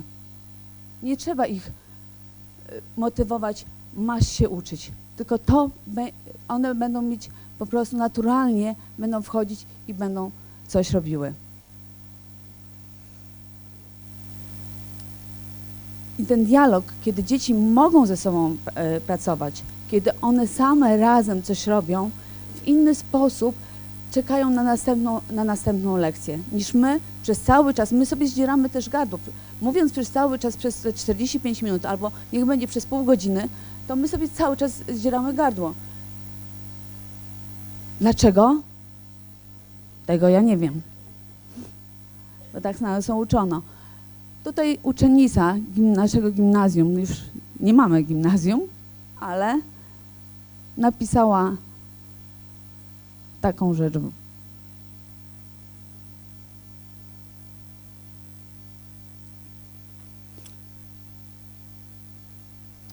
Podręcznik. Nie będę, Państwo wiedzą, co daje podręcznik i jak ważną książką, ja chociaż nie nazwałabym podręcznik książką, ale kilkoma zbiorem pewnych treści. Tak naprawdę mamy od wieków różne podręczniki, zmienia się grafika, a nasze dzieciaki tak naprawdę, jeszcze jedna rzecz, dziecko zdobywa wiedzę przede wszystkim bezpośrednio przez własne doświadczenie i pośrednio przez rozmowę z ludźmi i czytanie książek. To jest 1927 rok. Proszę zobaczyć. A u nas cały czas mamy podręczniki. Przez cały czas wzorujemy się na podręcznikach. A nasze dzieciaki są w takim świecie. To one żyją w wirtualnym świecie. My z podręcznikami tak naprawdę nie zwyciężymy, nie zaciekawimy ich. Ale jeżeli damy fajną książkę na przyrodzie, jeżeli opowiemy historię, jeżeli zrobimy im przestrzeń do tego, żeby używali, dali różne opowiadania, bo tak naprawdę każdy przedmiot można zrobić storytelling. Nawet matematyka jest do zrobienia. I właśnie to już? Naprawdę? Wow, dobrze, to co zamiast? Tak szybko. My mamy pudełkową wiedzę. Co to znaczy pudełkowa wiedza? Pudełkowa wiedza to to, że my razem z dziećmi zbieramy różne materiały na temat właśnie różnych, na przykład Ziemia w kosmosie, tak? To są też inspiracje dzieci. Jeżeli dzieci same będą tworzyły materiały, to będą się uczyły i będzie można przekazać właśnie tę wiedzę nie tylko z podstawy programowej, ale też, która jest aktualna, bo podręczniki nie nadążają za aktualną wiedzą. Nie oszukujmy się. Trzeba naprawdę bardzo, nie są w stanie tak szybko być wydawane, że one były aktualne. Więc fajnie jest, żeby mogły dzieci właśnie same coś znajdą, a naprawdę bardzo dużo fajnych rzeczy znajdują. Tak to wygląda. Proszę zobaczyć, ile tych podręczników jest. Tak wygląda nasza klasa. I to one też na ścianie robią różne karty pracy. A to my chcemy, żeby oni na sam koniec lekcji się zastanowili. Zawsze mamy ostatnie 5 minut na to, żeby była refleksja. Dzisiaj co mnie zaskoczyło? No, co było dla mnie nowością? Zadając sobie i odpowiadając sobie na pytania, też uczymy się samorefleksji. To też jest bardzo ważne w życiu. I czasami ważniejsze niż przekazana wiedza. Bo wiedzę możemy się nauczyć gdziekolwiek. Nie musimy się jej uczyć w szkole. Tak naprawdę. I właśnie, jesteśmy bez podręczników, bez ławek, mamy biblioteczkę i pudełka nocowania. Ja teraz przelecę szybko, bo już widzę, że nie mam czasu, więc przelecę szybko. Nasze młodsze dzieci mogą nawet siedzieć na parapecie. To, co mówiłam o przestrzeni. Geografia. Tutaj uczniowie starsi pokazują młodszym, jak działa chemia. Tutaj to są właśnie nasze lekcje. Akurat to jest język polski. Dzieci mierzą uśmiechy. Można w ten sposób też uczyć matematyki. Mogą właśnie leżeć na podłodze i pisać. Albo też kopać. Albo z nauczycielem układać pomoce. Mogą leżeć, mogą siedzieć. Tak naprawdę różne konfiguracje. No właśnie, dlaczego? Bo musimy po prostu coś zmienić. Wyjść i być po prostu człowiekiem, bo jesteśmy tylko tak naprawdę zaczynając być, jak jesteśmy nauczycielem, to co nam wpojono na studiach, to my musimy przekazywać wiedzę. Nie, my musimy być po prostu człowiekiem przede wszystkim, a sami do nas uczniowie przyjdą po całą resztę, czyli wiedza. I tutaj tak pokażę. I to można pokazać, o, tutaj na przykład to jest lekcja. Niby wakacje, a lekcja. Jeżeli widzicie, można sprawić tak, żeby dzieci były szczęśliwe. Bez dzwonka, też nie mamy ocen, ale już nie mam czasu, żeby tych wszystkich rzeczy opowiadać, więc przelecę i pokażę zaangażowanie. Przede wszystkim chodzi o to, żeby pokazać zaangażowanie uczniów. I życzę Wam, żeby nas nie zakopali, bo żebyśmy byli skarbem, ale nie tym do zakopania. Dziękuję bardzo. Dziękujemy bardzo serdecznie pani Izabeli. Szanowni Państwo, ciekawe, prawda? No, fajnie, jak dzieciaki mogą w szkole czuć się trochę tak jak w domu dalej, tak? Że na podłodze położyć się, coś porysować, napisać, tak? Myślę, że warto. Szanowni Państwo, ja pozwolę sobie na koniec dzisiejszego spotkania zadać Wam te 3 pytania, które wisiały na ścianie przy wyjściu z jednej z klas Szkoły Nobel. Więc co Was zaskoczyło, co było nowością i czego żeście się nauczyli? Bo mamy nadzieję, że ten czas dzisiejszy nie był, czy nie jest czasem takim po prostu przesiedzianym i z wyłączonym korteksem zupełnie, tak? Że tylko sobie tutaj wszystko wyłączone, tylko tutaj, no dobra, siedzę. Tylko jeszcze jakaś wartość dodana inna jest. Szanowni Państwo, a teraz coś, co tygrysy lubią. Lubicie dyskusję? No widzę, że jest potężne zainteresowanie tym, co mówi prowadzący. Lubicie dyskutować, czy nie? Lubicie słuchać? Tak, ale bardziej dyskutować, jak słuchać chyba, co? Ale teraz będziemy słuchać dyskusji. No tak jest w życiu po prostu. Czasami trzeba więcej słuchać niż mówić.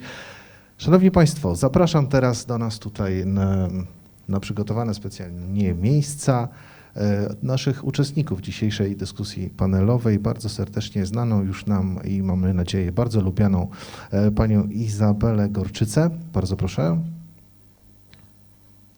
Zapraszam również drugą z uczestniczek, ale jeszcze dzisiaj nie miała możliwości nam się zaprezentować, panią Igę Skolimowską, prezesa Stowarzyszenia Olsztyn 2.0.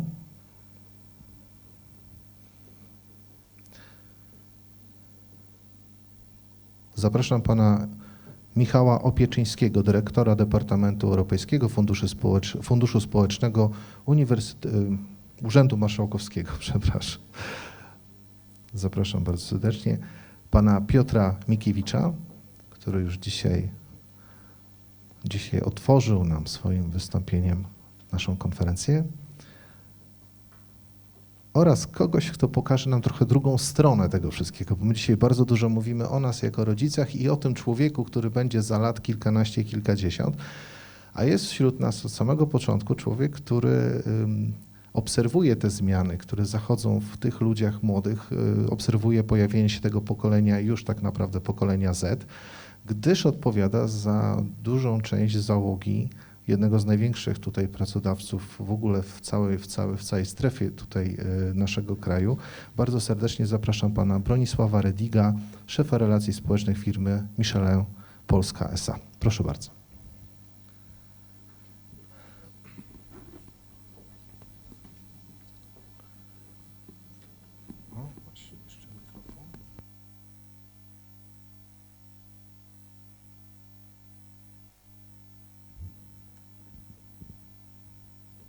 Pozwolą Państwo, że zaczniemy w kolejności odwrotnej niż zapraszałem tutaj do nas na scenę tak naprawdę. I chciałbym rozpocząć naszą rozmowę. Bardzo proszę, tu przekazuję Państwu wspólny mikrofon. Ja sobie zejdę, żeby mi się nie sprzęgało. Stanę sobie koło tutaj Ani, która była architektem, a teraz jest skrybą takim graficznym, prawda?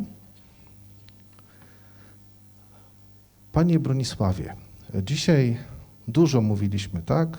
O dzieciach, o nabywaniu kompetencji, o tym, że świat się zmienia się ze światem też człowiek.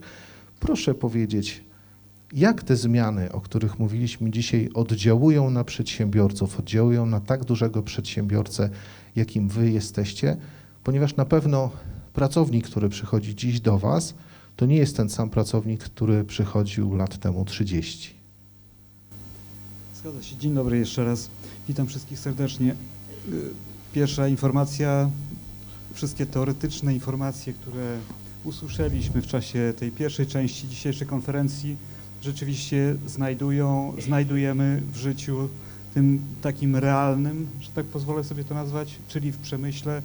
Dokładnie takie procesy zachodzą. To wszystko, o czym mówiliśmy, poszukiwaniu innych elementów, które dzisiaj zachęcają młodych ludzi do tego, by chcieli pracować, by byli bardziej zmotywowani, obok pieniędzy, które są potrzebne po to, żeby po prostu normalnie żyć i funkcjonować, czyli to, że jest możliwość rozwijania swoich umiejętności, rozwijanie zainteresowań, zdobywanie nowych kompetencji, decydowanie o tym, co się dzieje, to wszystko się pojawia i może będziemy mieli okazję o tym troszeczkę powiedzieć. A jak to wygląda tak naprawdę w firmach?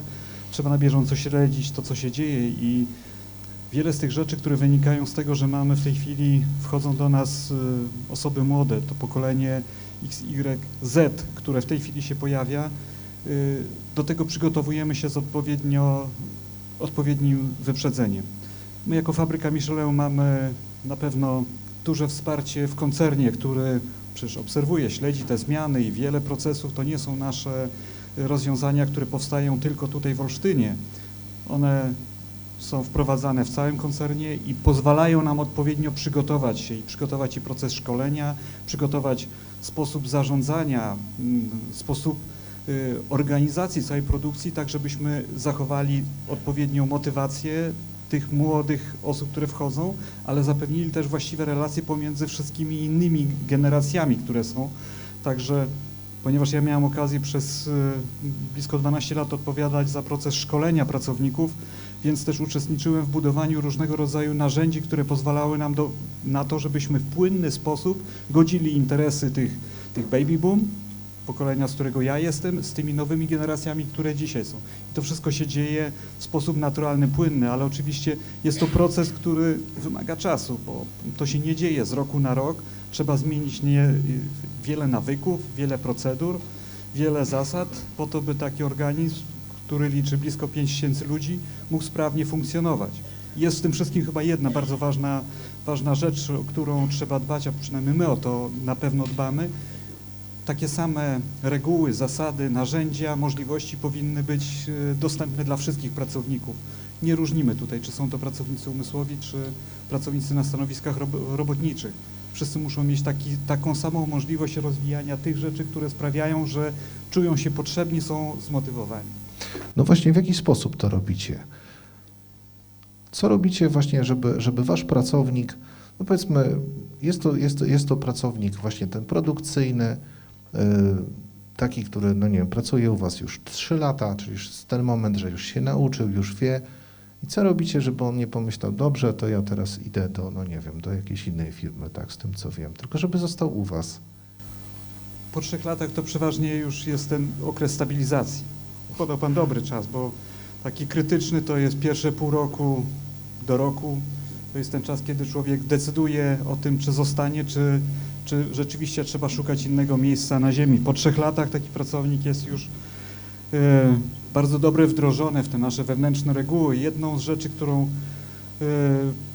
no, mniej więcej 15 lat temu zaczęliśmy zmieniać, to zmieniać ten sposób nastawienia pracowników, żeby nie mówić im, jak mają coś robić, tylko żeby pracownicy zadawali częściej pytanie, dlaczego to robią, żeby była ta większa świadomość tego, co ja robię, że nie jestem tylko trybikiem, który jest napędzany przez inne trybiki, ten mechanizm się kręci, ale że to ja jestem sam elementem, osobą, która decyduje o tym, co się będzie działo. To się fajnie nazywa uodpowiedzialnieniem zespołów. Budujemy taki poziom wiedzy i relacji między pracownikami, żeby czuli się rzeczywiście odpowiedzialni za to, co się dzieje. Ta odpowiedzialność później urosła u nas do nowego programu, który dzisiaj, czy teraz od kilku lat jest aktywnie bardzo mocno wprowadzany, to jest budowanie autonomii zespołów i właśnie w tej autonomii ten 3-latek, o którym Pan mówi, który u nas pracuje, na pewno ma już kilka takich dodatkowych funkcji, które poza swoją codzienną pracą, która jest związana z tą misją, którą wykonuje przy maszynie, musi wykonywać. To są chociażby zadania takich osób, których nazywamy korespondentami. My pracujemy w systemie 4-brygadowym, świątek, piątek i niedziela, z wyłączeniem kilku świąt, ale nadzór jest tylko od godziny 8 do 16. A pracownicy pracują i po południu, i w nocy. Nie ma nikogo z nadzoru. I to obowiązki nadzoru przejęli właśnie pracownicy w ramach tych obowiązków korespondentów. Są ludzie, którzy za różne rzeczy odpowiadają. Jedni za bezpieczeństwo, inni za produkcję, za relacje. Sami decydują o tym, kiedy pójdą na urlop. I to jest tak właśnie danie tego poczucia, że jestem potrzebny, że mam w tym zespole swoją dodatkową funkcję. Ci ludzie rotują, zmieniają te swoje dodatkowe funkcje. Nie zawsze przez kilka lat będą odpowiedzialni za bezpieczeństwo albo za właśnie przepływ produkcji, za jakość.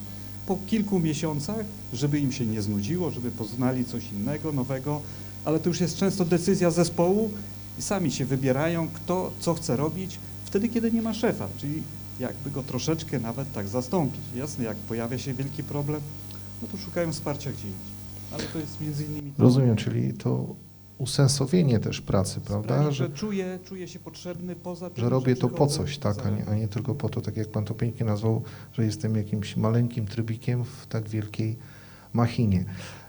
Ja bym poprosił teraz o głos panią Igę Skolimowską, ponieważ zaraz powiem dlaczego. Szanowni Państwo, jak już wiecie, że są tacy pracodawcy na świecie, którym zależy na tym, żeby pracownik wiedział, czuł się współodpowiedzialny, a pani Iga jest właśnie przedstawicielem tego młodego pokolenia, tego, które właśnie wchodzi w świat.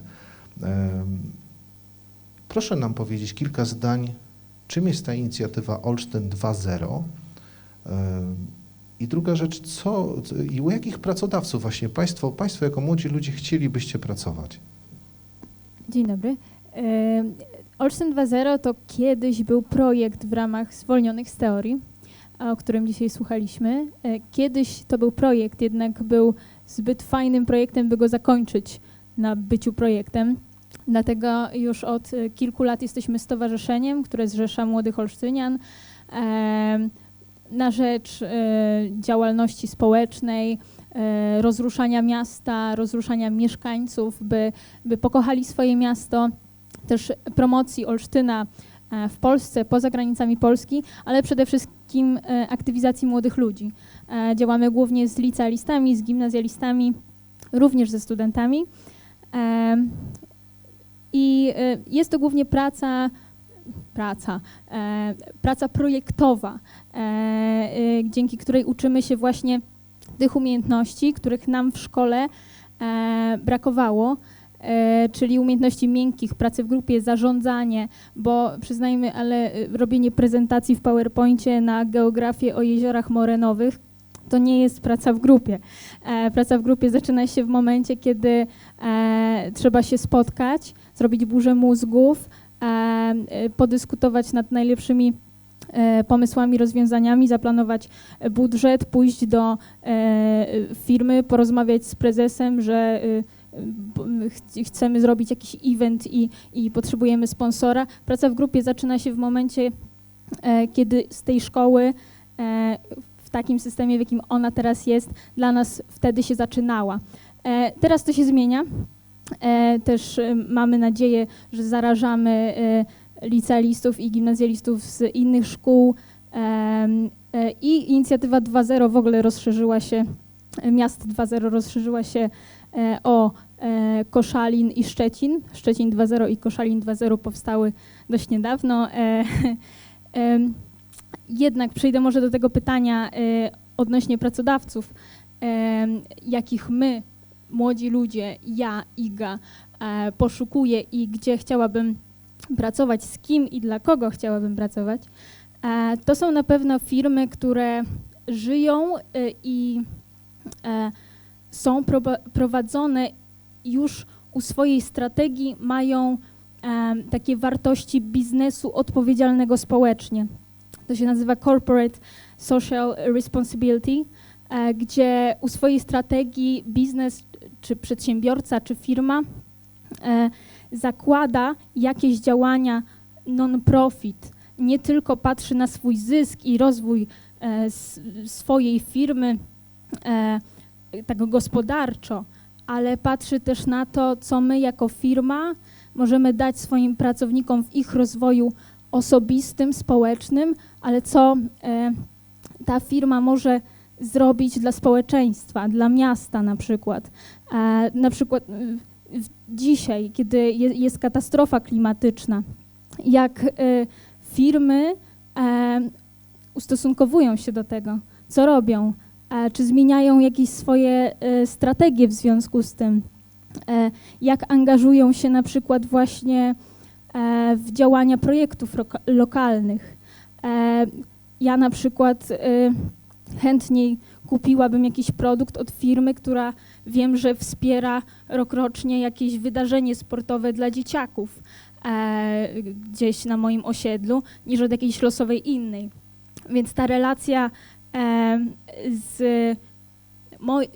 moja relacja z firmą zaczyna się w momencie wspólnej wartości jakiejś, podzielanej z moim pracodawcą, czyli dla mnie jako młodego pokolenia jest ważne to, by pracować dla kogoś, kto podziela moje spojrzenie na świat, moją potrzebę angażowania się społecznie i robienia czegoś więcej niż tylko siedzenia w boksie i wklepywania cyferek w Excela, tylko wychodzenie też poza budynek firmy, pracy, w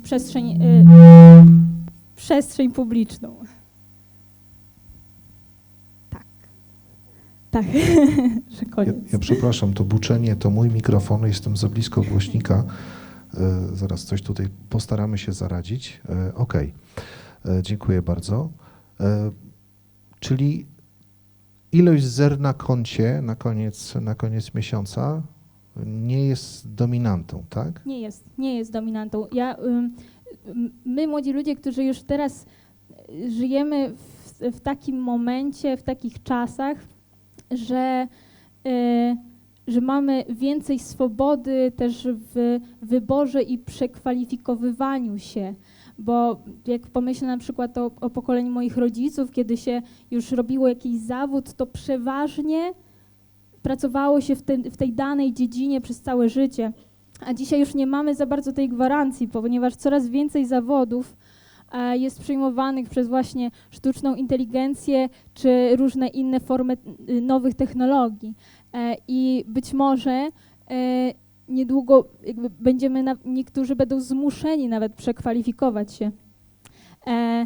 Ale dla nas jest ważna ta swoboda takiego właśnie wyboru, tego, co chcę robić i takiej własnej odpowiedzialności, że nie tylko właśnie dostaję listę zadań, ale mogę się jakoś utożsamiać z misją firmy, a nie tylko po to, żeby mieć zyski, właśnie te kilka zer na koncie. Rozumiem. Dziękuję bardzo. To jest też takie bardzo budujące, co Pani mówi, że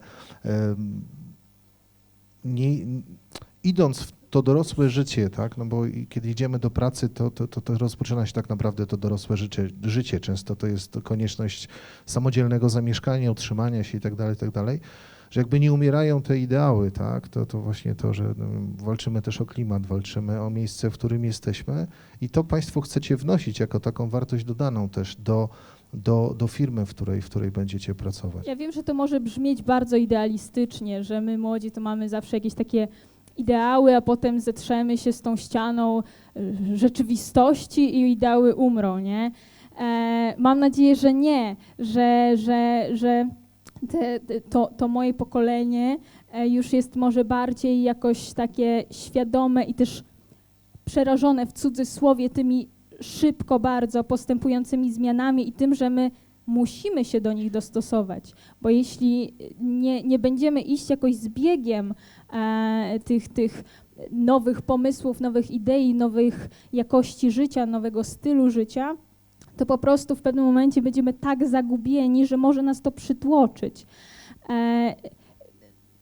Zamknę na razie ten temat. Dobrze, dziękuję bardzo. Pani Izabelo, ja mam pytanie teraz do pani. Była pani też kiedyś, całkiem niedawno, jeszcze kilka lat temu, taką młodą, pełną idealizmu osobą. Nie wiem, ale młodą jakby jeszcze w tym wieku, w którym jest pani Iga. I pomyślała sobie pani, no idę szukać pracy, idę robić coś w życiu, przecież trzeba z czegoś żyć, prawda? No i pojawił się pomysł na szkołę trochę inną niż wszystkie. To nie jest bezpieczne założyć własną szkołę, prawda? Bo to nie ma gwarancji, że to wypali i tak dalej, i tak dalej. Dużo dziś słyszeliśmy o tym, żeby stwarzać tutaj dzieciom, żeby warunki odpowiednie do edukacji, tak żeby dużo dzieci miały, prawda, i naszego czasu jako rodziców, ale też właśnie waszego nauczycieli. Ale proszę powiedzieć, jak wam, nauczycielom, tak? Jak wam się pracuje? Jaki wy macie komfort pracy w tym, co robicie? Czy to jest naprawdę, źle wam było w tej państwowej szkole, czy po co żeście to zrobili w ogóle? To zależy. Jeżeli chodzi o komfort pracy, jest tak samo trudno, jak chyba w każdej innej firmie, czy to państwowej, czy to prywatnej, jeżeli pracujemy z ludźmi, wypalamy się, ale dlaczego założyłam szkołę, to nie godziłam się na to, co zastałam, czyli ten idealizm, o którym mówimy. My też mamy te ideały, chociaż trochę inny PESEL, ale czasami się zderzamy z ścianą. A ja jestem szczęściarą. Ja muszę powiedzieć, że jestem szczęściarą w życiu, bo spotykałam ludzi na swojej drodze bardzo fajnych, przyjaznych i chcących, mających pełno pasji i ja mam do czynienia z nauczycielami, którzy chcą, którzy kochają swój zawód i mimo kiedy są trudności, a one są, bo nie da rady nie mieć trudności, to my je przezwyciężamy, ale co chyba jest najważniejsze, to jest to atmosfera. Żeśmy my wszyscy wokół siebie, my jesteśmy, nie chcę używać słowa rodzina, bo to nie tak, ale na pewno tworzymy naszą taką społeczność nobelowską, która sobie pomaga, która wiem o tym, że kiedy mam handrę, mogę przyjść i z kimś pogadać, kiedy coś zrobię błąd, to też nie ma problemu z tym. Jesteśmy do siebie szczerzy i chyba to jest, relacje są chyba jedne z najważniejszych rzeczy, gdzie się nam chce pracować, chce nam się robić, bo widzimy w tym sens wtedy. Nie, że właśnie jeden z naszych nauczycieli mówi, jesteśmy zamknięci we własnych księstwach. W jakimś sensie tak, jako nauczyciele, którzy musimy robić podstawę programową i wykładamy swoje przedmioty, no jesteśmy zamknięci we własnych księstwach, bo musimy nadrobić pewne rzeczy. Ale gdy postawimy gdzieś indziej ten akcent, nie na podstawę programową, bo oczywiście ona jest ważna, ale jeżeli te relacje będą inne, to ta podstawa sama przyjdzie. Po prostu i te trudności też w inny sposób będziemy przez nie przechodzić. Rozumiem. Pani Izabelo, proszę jeszcze powiedzieć, jaka jest stopa zwrotu? Ja specjalnie tutaj nie precyzuję, o co chodzi. Jaka jest stopa zwrotu z waszej szkoły? Jaka stopa? To mogę powiedzieć dwojako. No poproszę. Stopa zwrotu, jeżeli chodzi o biznes jako biznes, to my istniejemy 28 rok, może od 5 lat jesteśmy na takim, można powiedzieć, że na bieżąco, że możemy bez kredytów, ale jeżeli chcemy zainwestować, to cały czas musimy mieć kredyty, więc cały czas jesteśmy na takim break-even niestety. A jeżeli chodzi o stropę zwrotu, jeżeli chodzi o absolwentów, No właśnie to bardziej mnie interesowało. Jedno i drugie jest chyba Oczywiście, ciekawe. tak. Ale druga rzecz, ja powiem Państwu, nasi absolwenci, którzy już też studiują, przychodzą i jeżeli mówią nam, jeżeli będziemy mieć dzieci, to przyprowadzimy do Was, to jest największa jaka może być, znaczy zwrot. To jest taka satysfakcja. Jak pierwszy raz to usłyszałam, to można powiedzieć, że chodziłam nad ziemią. To było coś fantastycznego. Wow, to jednak coś zrobiliśmy. Już osoba dorosła, która nie, że rodzice posyłają, tylko już osoba dorosła świadoma chce swoje dzieci dać do nas. Więc to było chyba coś wspaniałego i patrzeć na absolwentów, którzy robią najróżniejsze rzeczy i są szczęśliwi. Bo ważne jest być szczęśliwym w życiu i zawsze mówię zawsze absolwentom, znaczy uczniom, bądź szczęśliwy. Bądź szczęśliwy jako człowiek 4.0. Panie profesorze, to pytanie teraz do pana Piotra Mikiewicza. No właśnie, jak być szczęśliwym w tym świecie 4.0? Nie da się. Najpierw pan powiedział, że co, że nie wie, jaki będzie ten człowiek 4.0, a teraz pan mówi, że się nie da. Trochę optymizmu. Wysłuchał pan przedstawicieli świata biznesu, młodych ludzi, którzy dopiero wchodzą, nauczycieli Belfrów, którzy chcą mieć jednak jakąś idealną tutaj placówkę, w której idealnie można wzrastać i być szczęśliwym. Jak być szczęśliwym 4.0 z punktu widzenia naukowca? Pisak w zęby. Pisak w zęby, dobrze. Ale działa? Działa. Refleksja po różnych głosach i też takich kuluarowych trochę rozmowach i też to szczęście, to tak fajnie trafiło tutaj. Człowiek 4.0, już ten współczesny, ale ten przyszły, to jest cholernie zestresowany człowiek. On jest zestresowany zadaniem bycia szczęśliwym. Anthony Giddens już o tym pisał w Nowoczesności Tożsamości, że żyjemy w czasach, w których mamy zadanie satysfakcji zawodowej, życiowej, rodzinnej, a jak nie mamy satysfakcji, to coś z nami jest nie tak. Więc szukamy rozwiązania i szukamy winy oczywiście w sobie. Jesteśmy zestresowani jako rodzice, że źle wychowujemy dzieci. Czy my dobrze zrobiliśmy, że nie posłaliśmy dziecka do Nobel School, tylko do zwykłej rejonówki? Czy do tej rejonówki jak już chodzi, to ja tam się za mało czy za dużo udzielam w Radzie Rodziców i tak dalej, i tak dalej. Jesteśmy w pracy, to jesteśmy zestresowani, że albo coś źle robimy, że koledzy nas nie lubią, albo że ja za mało zarabiam, wszyscy nie zarabiają już przecież najniższą krajową, tam 7 będzie za chwilę, ale benzyna będzie po 12, więc... Ale z kolei właśnie czuję się wykluczony, bo mnie koledzy na grilla nie zaprosili i mamy bardzo dużo powodów do stresu.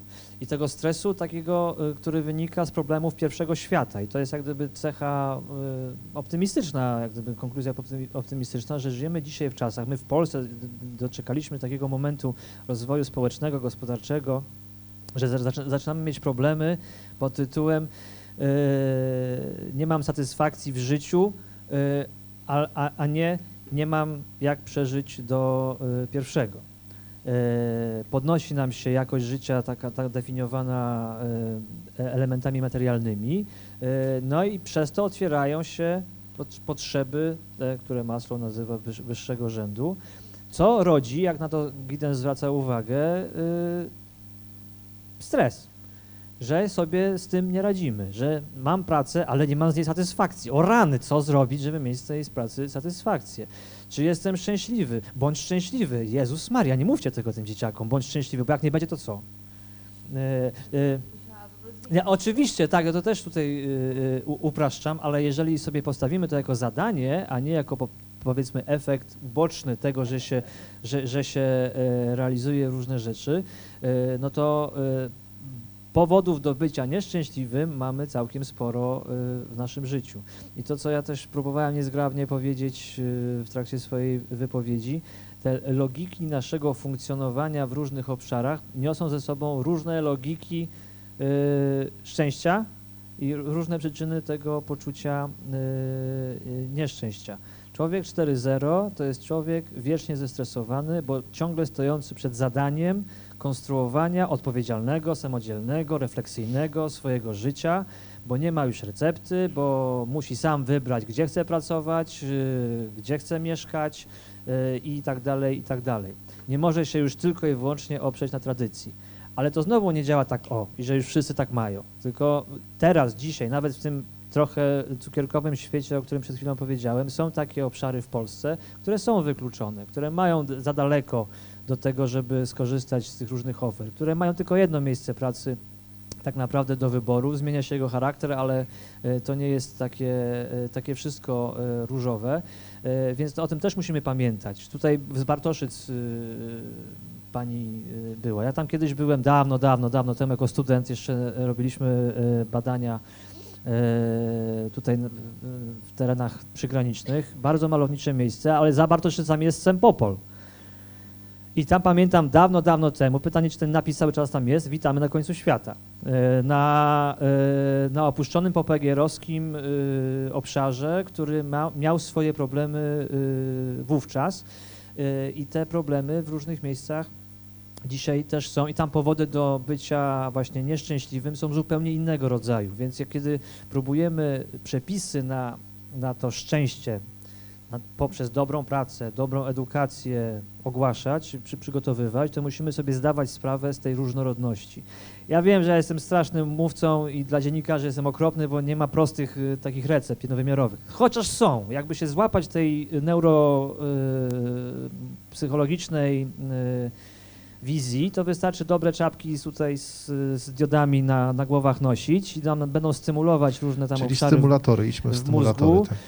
Polecam przy okazji książkę Samobójstwo oświecenia Andrzeja Zybertowicza z zespołem, który pokazuje, do czego może doprowadzić to takie przesadne jak gdyby pójście drogą wskazywaną przez właśnie naukę współczesną, która dzięki temu nowoczesnym rozwiązaniom pozwala nam zobaczyć, co nam się w mózgu świeci, kiedy z nami się różne rzeczy dzieją.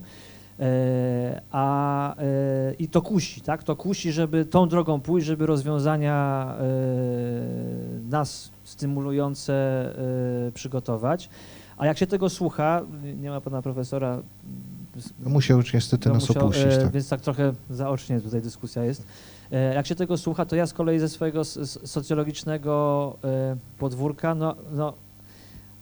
jest ta cała sfera kulturowa, jest ta cała sfera społecznych relacji, która nie da się sprowadzić tylko i wyłącznie do reakcji naszych cielesnych. Z drugiej strony z tego też wynika powód do nieszczęścia, do poczucia frustracji, z tego co słyszeliśmy o tych powodach dla naszych mózgowych dysfunkcji, że nie mamy w rodzinie tego, w sumie wniosek taki chyba był, nie wiem, czy się Państwo ze mną zgodzicie, że taki tradycyjny model rodziny pełnej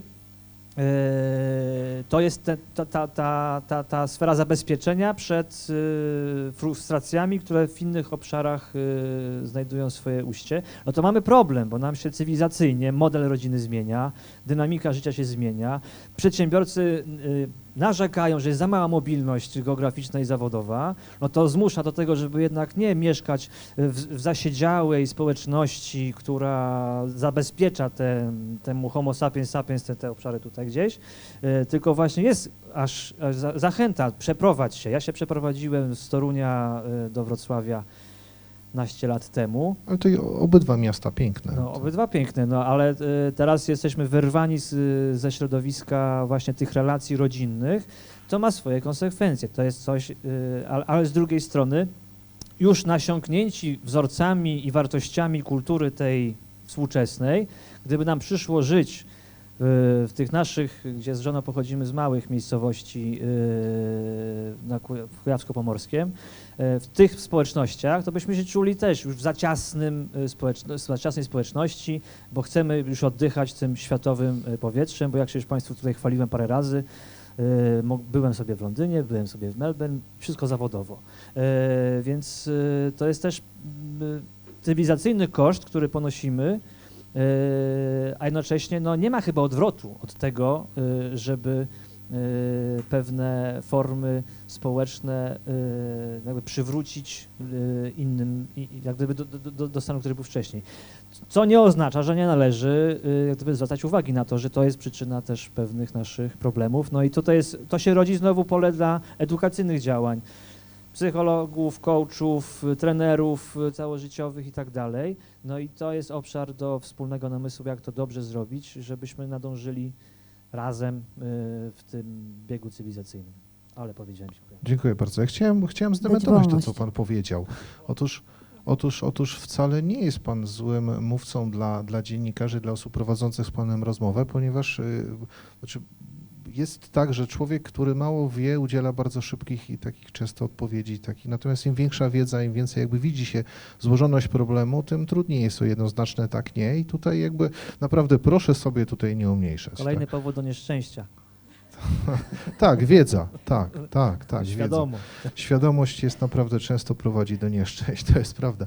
Szanowni Państwo, a wiemy, że są różne miejsca. To bardzo dziękuję, że Pan Profesor zwrócił na to uwagę, że nie wszędzie jest Wrocław, tak? Nie wszędzie jest centrum Wrocławia. Są też miejsca takie jak wspomniany tutaj Sempopol, który bardzo serdecznie, jeśli ktoś stamtąd jest, pozdrawiamy, gdzie rzeczywiście no, jest trochę dalej, jest trochę mniej, ale są na to, wiem, że są przewidziane środki finansowe, żeby jednak sprawić, żeby był trochę bliżej, przynajmniej w tej sferze właśnie coachingu, w tej sferze projektów i bardzo proszę, żeby o tym powiedział nam pan dyrektor Michał Opieczyński. Dziękuję bardzo. Rzeczywiście ten obszar transformacji jest bardzo zróżnicowany, bo my tu mówimy o różnych pokoleniach, mówimy o różnych terytoriach, obszarach wiejskich, miejskich, stąd bardzo ważne jest, żeby samorząd podchodził bardzo specyficznie do poszczególnych grup społecznych, bo w tej całej transformacji inaczej trzeba będzie wspierać ludzi mieszkających 50+, mieszkających na obszarach wiejskich, gdzie nie dojeżdża dzisiaj żaden środek transportu, gdzie nie ma dostępu do internetu, a z drugiej strony dostęp do takich usług jak medycznych, prawniczych, publicznych jest przez internet, więc my to widzimy i w przyszłym okresie programowania już teraz planujemy właśnie zupełnie inaczej różnicować, inaczej chcemy docierać z transformacją, przygotowywaniem ludzi do tego całego procesu cyfrowego, czyli na obszarach wiejskich, przygranicznych będziemy bazowali na takich technikach, żeby to wyjść do ludzi albo żeby przywieźć ich. Inaczej będziemy pracowali w obszarach miejskich, jeżeli chodzi o Olsztyn, Elbląg, Ełk, gdzie tutaj jest zupełnie inna jakby potrzeba pracowania głównie z tym, żeby młodzież pozostawała w naszym województwie. I tu jakby są dwie sfery. Jedna sfera to jest pracowanie z pracodawcami, żeby tworzyli modele biznesowe, które będą odzwierciedlały, tutaj co koleżanka powiedziała, że to będzie biznes oparty na wartościach, na celach, na oddawaniu tego współudziału w decydowaniu, bo jeżeli takiego biznesu u nas nie będzie, no to młodzież będzie nam odpływała i też mamy taki pomysł na nowe środki dla przedsiębiorców, żeby takie same wzorce, o których tutaj pan dyrektor z Michelin mówił, żeby wdrażać w innych firmach, ale też myślimy o przedsiębiorczości ludzi młodych, bo tutaj mówiliśmy o talentach, o tym, żeby odkrywać te talenty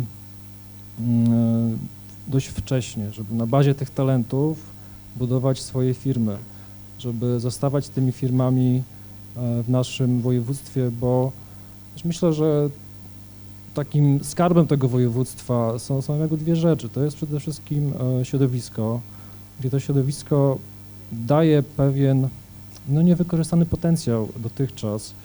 Do tej pory ludzie bazowali na lewej półkuli, cała ta gospodarka na tym się rozwijała. Natomiast doszliśmy do ściany. Dzisiaj jest potrzebna kreatywność. Ta kreatywność rodzi się też z kontaktu z naturą, która rodzi się stąd, że już dzieci wychodzą na te wszystkie zadania outdoorowe. Czyli my wierzymy, że kontakt, wykorzystanie tej natury do biznesu jest ogromnym potencjałem energetycznym do kreatywności. Druga ważna sprawa to jest też zróżnicowanie etniczne naszego województwa. To jest dużo grup społecznych zróżnicowanych, a wszystkie wynalazki, cała kreatywność na świecie, też dzisiaj była mowa, tworzy się ze zróżnicowania, czasami z konfliktów, czasami z różnicy zdań.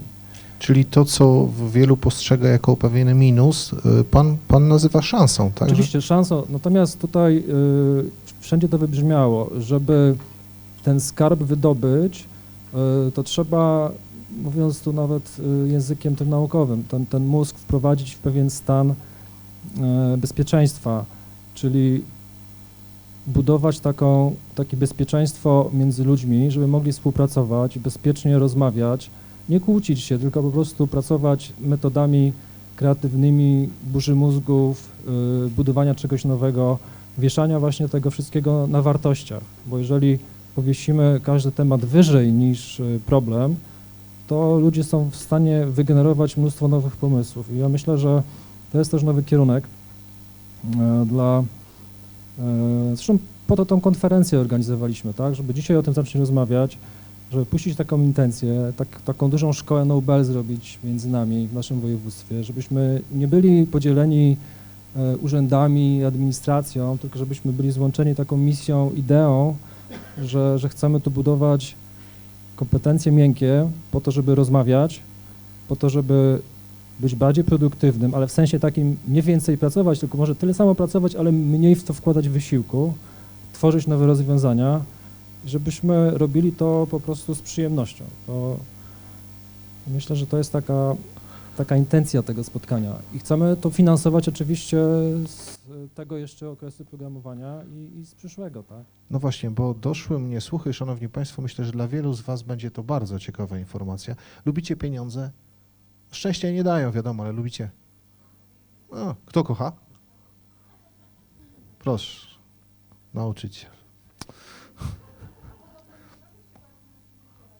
Ależ nie, ale to bardzo dobrze, bardzo dobry przykład, też kocham pieniądze. Szanowni państwo, dostałem taki przeciek, że będą pieniądze i to całkiem konkretne. Panie dyrektorze, jak to wygląda i czy w tym roku jeszcze coś będzie, jakieś środki, które pomogłyby właśnie w budowaniu tego, o czym dzisiaj tutaj rozmawialiśmy? W ogóle powiem, że tych środków na te tematy, o których tu dzisiaj mówimy bezpośrednio, to mieliśmy około 220 milionów złotych i tu od początku już czuliśmy ten temat, że te kompetencje miękkie, one się tworzą tak naprawdę, to okienko do tych kompetencji miękkich, zresztą profesor tu mówi, otwiera się do 10 roku życia, tak? Więc myśmy starali się, żeby dużą część tych środków zaoferować tu dla instytucji na edukację przedszkolną, ale też na podnoszenie jakości tej edukacji, ale również na nauczanie eksperymentalne w szkołach ogólnych, żeby właśnie już poznać to, że pracować trzeba w grupie i tak dalej. Na to poszło już ponad 200 milionów złotych. Jest to już ostatni rok wdrażania, tak naprawdę konkursowy, i zostało nam jeszcze 12 milionów na konkurs dla szkół ogólnokształcących, ale właśnie z nastawieniem na to, żeby wprowadzać nauczanie eksperymentalne, ale też i outdoorowe. Chodzi o to, żeby pobudzać i współpracę, i kompetencje miękkie, ale też akceptację tego wszystkiego, że świat się zmienia, bo najważniejsze dla nas jest tutaj, żeby budować wewnętrzną akceptację, wewnętrzny spokój, że świat się będzie zmieniał, tylko że ja nie szukam tego szczęścia na zewnątrz, ja to szczęście szukam wewnątrz. To jakby to chcemy ten przekaz zbudować, ale wiemy, że to jest bardzo ważne, kompetencje miękkie. Oczywiście nie pomijamy zawodowych, ale wiemy, że kompetencje miękkie najtrudniej jest zbudować, więc przyszły okres programowania, o którym tu pan marszałek mówił, też w dużej części będziemy starali się na tym koncentrować, bo będzie więcej pieniędzy z Europejskiego Funduszu Społecznego. Jak państwo zobaczycie strategię, zaktualizowaną strategię, tam jest to największy skarb, czyli człowiek tego województwa i praktycznie 80% tej strategii to są różnego rodzaju kompetencje, różnego rodzaju techniki kreatywne, kapitał społeczny i tak dalej. Stąd to przed nami, W przyszłym roku jeszcze będziemy mieli konkurs w pierwszym kwartale na rozwój edukacji przedszkolnej, to jest około 8 milionów złotych. Dziękuję bardzo. Zachęcam Państwa tutaj też w imieniu Urzędu Marszałkowskiego do śledzenia strony www.rpo.warmia.mazury.pl. Tam będą zamieszczane z dużym wyprzedzeniem informacje o planowanych konkursach. Zachęcamy też bardzo Państwa, żeby po te pieniądze, po te środki, zwłaszcza na tę działalność sięgać. Szanowni Państwo, bardzo serdecznie dziękuję naszym panelistom za to, że podzielili się. Jeszcze niektórzy mogli dopowiedzieć to, czego nie zdążyli, a niektórzy zaprezentować się po raz pierwszy Państwu. Bardzo serdecznie jeszcze raz dziękuję pani Izabeli Gorczycy ze Szkoły Nobel, pani Idze Skolimowskiej, prezesowi Olsztyn 2.0, panu dyrektorowi Michałowi Opieczyńskiemu, panu profesorowi Piotrowi Mikiewiczowi oraz panu Bronisławowi Redigowi z Michelin Polska. Dziękuję. Jeszcze coś powiedzieć? Jestem zwykły magister, co ja profesorowi zabronię? Proszę bardzo. Proszę dać profesorowi władzę głosu jeszcze, ale krótko, bo będziemy kończyć. Krótko, jasne. Ja myślę, że trochę puentując te wszystkie wątki, które tu się pojawiły i one są tak troszkę od różnych stron podawane, to bardzo ważne z perspektywy osób, które funkcjonują w obszarze edukacji różnie rozumianej, pracują z młodzieżą, też ze starszymi osobami, jest uświadomienie sobie, że przeżywamy, nie tylko my tu w Polsce, ale szerzej na świecie, to takie przejście logiczne od kształtowania kompetencji rozumianych przede wszystkim jako pewna wiedza, którą stosujemy, jakoś gdzieś mamy mieć w sobie po to, żeby ją zastosować, do prymarnego znaczenia słowa umiejętność. W dokumentach OECD, w dokumentach europejskich zamiast o kompetencjach mówi się o umiejętnościach, paradoksalnie definiując je bardzo podobnie. Umiejętności to jest nasza wiedza, to są nasze kompetencje techniczne, zaopatrzone w kompetencje społeczne, czyli zdolność do adekwatnego stosowania tych dwóch pierwszych, czyli wiedzy, umiejętności do zadań problemowych. Jeżeli sobie to uświadomimy i o tym będziemy pamiętać, to dzisiaj istniejące podstawy programowe da się czytać od tej strony. I każda szkoła może nie mieć dzwonka, proszę Państwa, przepisy na to pozwalają. Każda szkoła może funkcjonować tak, jak ta szkoła, która była na obrazku. Każda. Nie ma zabronione, żeby tak to organizować. Podstawy programowe pozwalają już dzisiaj wyciskać te umiejętności, których potrzeba i potem się przejawiają w firmach. Tak rozumiane, nie umiejętności wąsko rozumiane właśnie, jak do tej pory w polskim języku mamy, jak mówi się o kompetencjach i umiejętnościach, to że umiejętności są techniczne. Umiejętności dzisiaj rozumiemy szeroko jako ta wiedza, ta teoria, która ma kapitalne znaczenie dla praktycznego działania. Jak sobie to uświadomimy, to nagle się okaże, że bez wielkich rewolucji mamy narzędzia w systemie takim, jakim on jest. Oczywiście trzeba to dobrze czytać i chcieć współpracować. To bardzo fajnie to Pan powiedział o tym łączeniu działań różnych instytucji, żeby to realizować. I tutaj zwracam jeszcze raz Państwu uwagę na to przejście, bo myślę, że to jest też klucz do rozumienia zmiany w edukacji, którą dzisiaj przeżywamy. Dziękuję bardzo. Szanowni Państwo, zamykamy oczy, tak jak zaczynaliśmy. Zamykamy oczy. Ja przechodzę, patrzę, kto ma jaki telefon, kto ma co w torebce. Państwo na scenie też zamykają. Teraz proszę im nie robić zdjęć, bo się okaże, że dyskusja panelowa była tak nudna, że sami paneliści zasnęli. Szanowni Państwo, zamknijcie na chwilę oczy, ja też zamykam. I odpowiedzcie sobie sami na pytanie, co mnie dziś zaskoczyło na tej konferencji.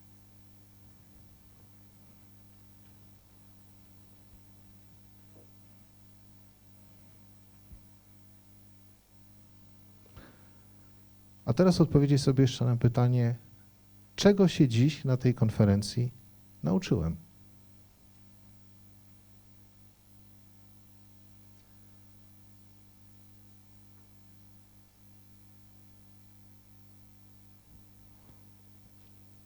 Można otworzyć oczy. I teraz odpowiedzcie No pytanie, czy coś was zaskoczyło dziś? Tak jak tu siedzicie, kogoś coś zaskoczyło, to ręka do góry, można podnieść. Ja na przykład nie wiedziałem o tych rzeczach, inaczej, nie wiedziałem, że te wszystkie endorfiny, dopaminy i tak dalej to już jest przeżytek, tak, że mamy sieci. Nie wiedziałem. Państwo wiedzieliście? Nie wiedzieliście. Było jakieś zaskoczenie? No to kogo coś zaskoczyło? Są tacy w ogóle? No jak nieśmiało, dobrze. A czy jest ktoś, kto się czegoś nauczył tutaj dziś? Tak? No ja się też nauczyłem. Dobrze, skoro jest choć kilka osób, mam nadzieję, że niektórzy po prostu przez wstydliwość wrodzoną nie chcą podnieść ręki, to teraz, Szanowni Państwo, bardzo serdecznie proszę o gorące brawa dla organizatorów dzisiejszej konferencji.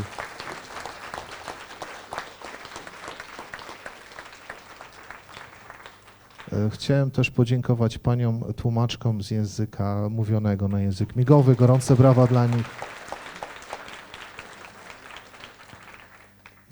Naszej małej Ani, która rysowała dzisiaj z nami przez cały dzień.